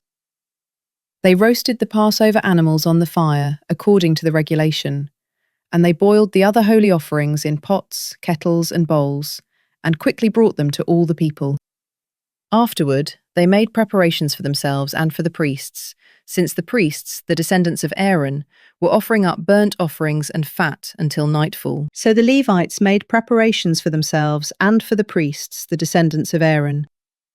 The singers, the descendants of Asaph, were at their stations according to the command of David, Asaph, Heman, and Jeduthun, the king's seer. And the gatekeepers at each gate did not need to leave their posts because their fellow Levites made preparations for them. So on that day, the entire service of the Lord was carried out for celebrating the Passover and offering burnt offerings on the altar of the Lord, according to the command of King Josiah. The Israelites who were present also observed the Passover at that time, as well as the Feast of Unleavened Bread for 7 days. No such Passover had been observed in Israel since the days of Samuel, the prophet. None of the kings of Israel ever observed a Passover like the one that Josiah observed with the priests, the Levites, all Judah, the Israelites who were present, and the people of Jerusalem. In the 18th year of Josiah's reign, this Passover was observed. After all this, when Josiah had set the temple in order, Necho, king of Egypt, marched up to fight at Carchemish by the Euphrates, and Josiah went out to confront him. But Necho sent messengers to him, saying, "What is the issue between you and me, O king of Judah? I have not come against you today, but I am fighting another dynasty, and God has told me to hurry. So stop opposing God, who is with me, or he will destroy you." Josiah, however, did not turn away from him. Instead, in order to engage him in battle, he disguised himself. He did not listen to Necho's words from the mouth of God, but went to fight him on the plain of Megiddo. There the archers shot King Josiah, who said to his servants, "Take me away, for I am badly wounded." So his servants took him out of his chariot, put him in his second chariot, and brought him to Jerusalem, where he died. And Josiah was buried in the tomb of his fathers, and all Judah and Jerusalem mourned for him. Then Jeremiah lamented over Josiah, and to this day all the male and female singers recite laments over Josiah. They established them as a statute for Israel, and indeed they are written in the Book of Laments. As for the rest of the acts of Josiah, and his deeds of loving devotion according to what is written in the law of the Lord, his acts, from beginning to end, they are indeed written in the book of the kings of Israel and Judah. 2 Chronicles, chapter 36. Then the people of the land took Jehoahaz, son of Josiah, and made him king in Jerusalem in place of his father. Jehoahaz was 23 years old when he became king, and he reigned in Jerusalem 3 months. And the king of Egypt dethroned him in Jerusalem, and imposed on Judah a levy of 100 talents of silver and a talent of gold. Then Necho, king of Egypt, made Eliakim, brother of Jehoahaz, king over Judah and Jerusalem. And he changed Eliakim's name to Jehoiakim. But Necho took Eliakim's brother Jehoahaz and carried him off to Egypt. Jehoiakim was 25 years old when he became king, and he reigned in Jerusalem 11 years, and he did evil in the sight of the Lord his God. Then Nebuchadnezzar, king of Babylon, came up against Jehoiakim and bound him with bronze shackles to take him to Babylon. Nebuchadnezzar also took to Babylon some of the articles from the house of the Lord, and he put them in his temple in Babylon. As for the rest of the acts of Jehoiakim, the abominations he committed, and all that was found against him, they are indeed written in the book of the kings of Israel and Judah. And his son Jehoiachin reigned in his place. Jehoiachin was 18 years old when he became king, and he reigned in Jerusalem 3 months and 10 days, and he did evil in the sight of the Lord. In the spring, King Nebuchadnezzar summoned Jehoiachin and brought him to Babylon, along with the articles of value from the house of the Lord, and he made Jehoiachin's relative Zedekiah king over Judah and Jerusalem. Zedekiah was 21 years old when he became king, and he reigned in Jerusalem 11 years. And he did evil in the sight of the Lord his God, and did not humble himself before Jeremiah the prophet, who spoke for the Lord. He also rebelled against King Nebuchadnezzar, who had made him swear by God. But Zedekiah stiffened his neck and hardened his heart against turning to the Lord, the God of Israel. Furthermore, all the leaders of the priests and the people multiplied their unfaithful deeds, following all the abominations of the nations, and they defiled the house of the Lord, which he had consecrated in Jerusalem. Again and again the Lord, the God of their fathers, sent word to his people through his messengers, because he had compassion on them and on his dwelling place. But they mocked the messengers of God, despising his words and scoffing at his prophets, until the wrath of the Lord against his people was stirred up beyond remedy. So he brought up against them the king of the Chaldeans, who put their young men to the sword in the sanctuary, sparing neither young men nor young women, neither elderly nor infirm. God gave them all into the hand of Nebuchadnezzar, who carried off everything to Babylon, all the articles of the house of God, both large and small, and the treasures of the house of the Lord, and of the king and his officials. Then the Chaldeans set fire to the house of God, and broke down the wall of Jerusalem. They burned down all the palaces and destroyed every article of value. Those who escaped the sword were carried by Nebuchadnezzar into exile in Babylon, and they became servants to him and his sons, until the kingdom of Persia came to power. So the land enjoyed its Sabbath rest all the days of the desolation, until 70 years were completed, in fulfillment of the word of the Lord, spoken through Jeremiah. In the first year of Cyrus, king of Persia, to fulfill the word of the Lord spoken through Jeremiah, the Lord stirred the spirit of Cyrus, king of Persia, to send a proclamation throughout his kingdom, and to put it in writing as follows. This is what Cyrus, king of Persia, says. The Lord, the God of heaven, who has given me all the kingdoms of the earth, has appointed me to build a house for him at Jerusalem in Judah. Whoever among you belongs to his people, may the Lord his God be with him, and may he go up.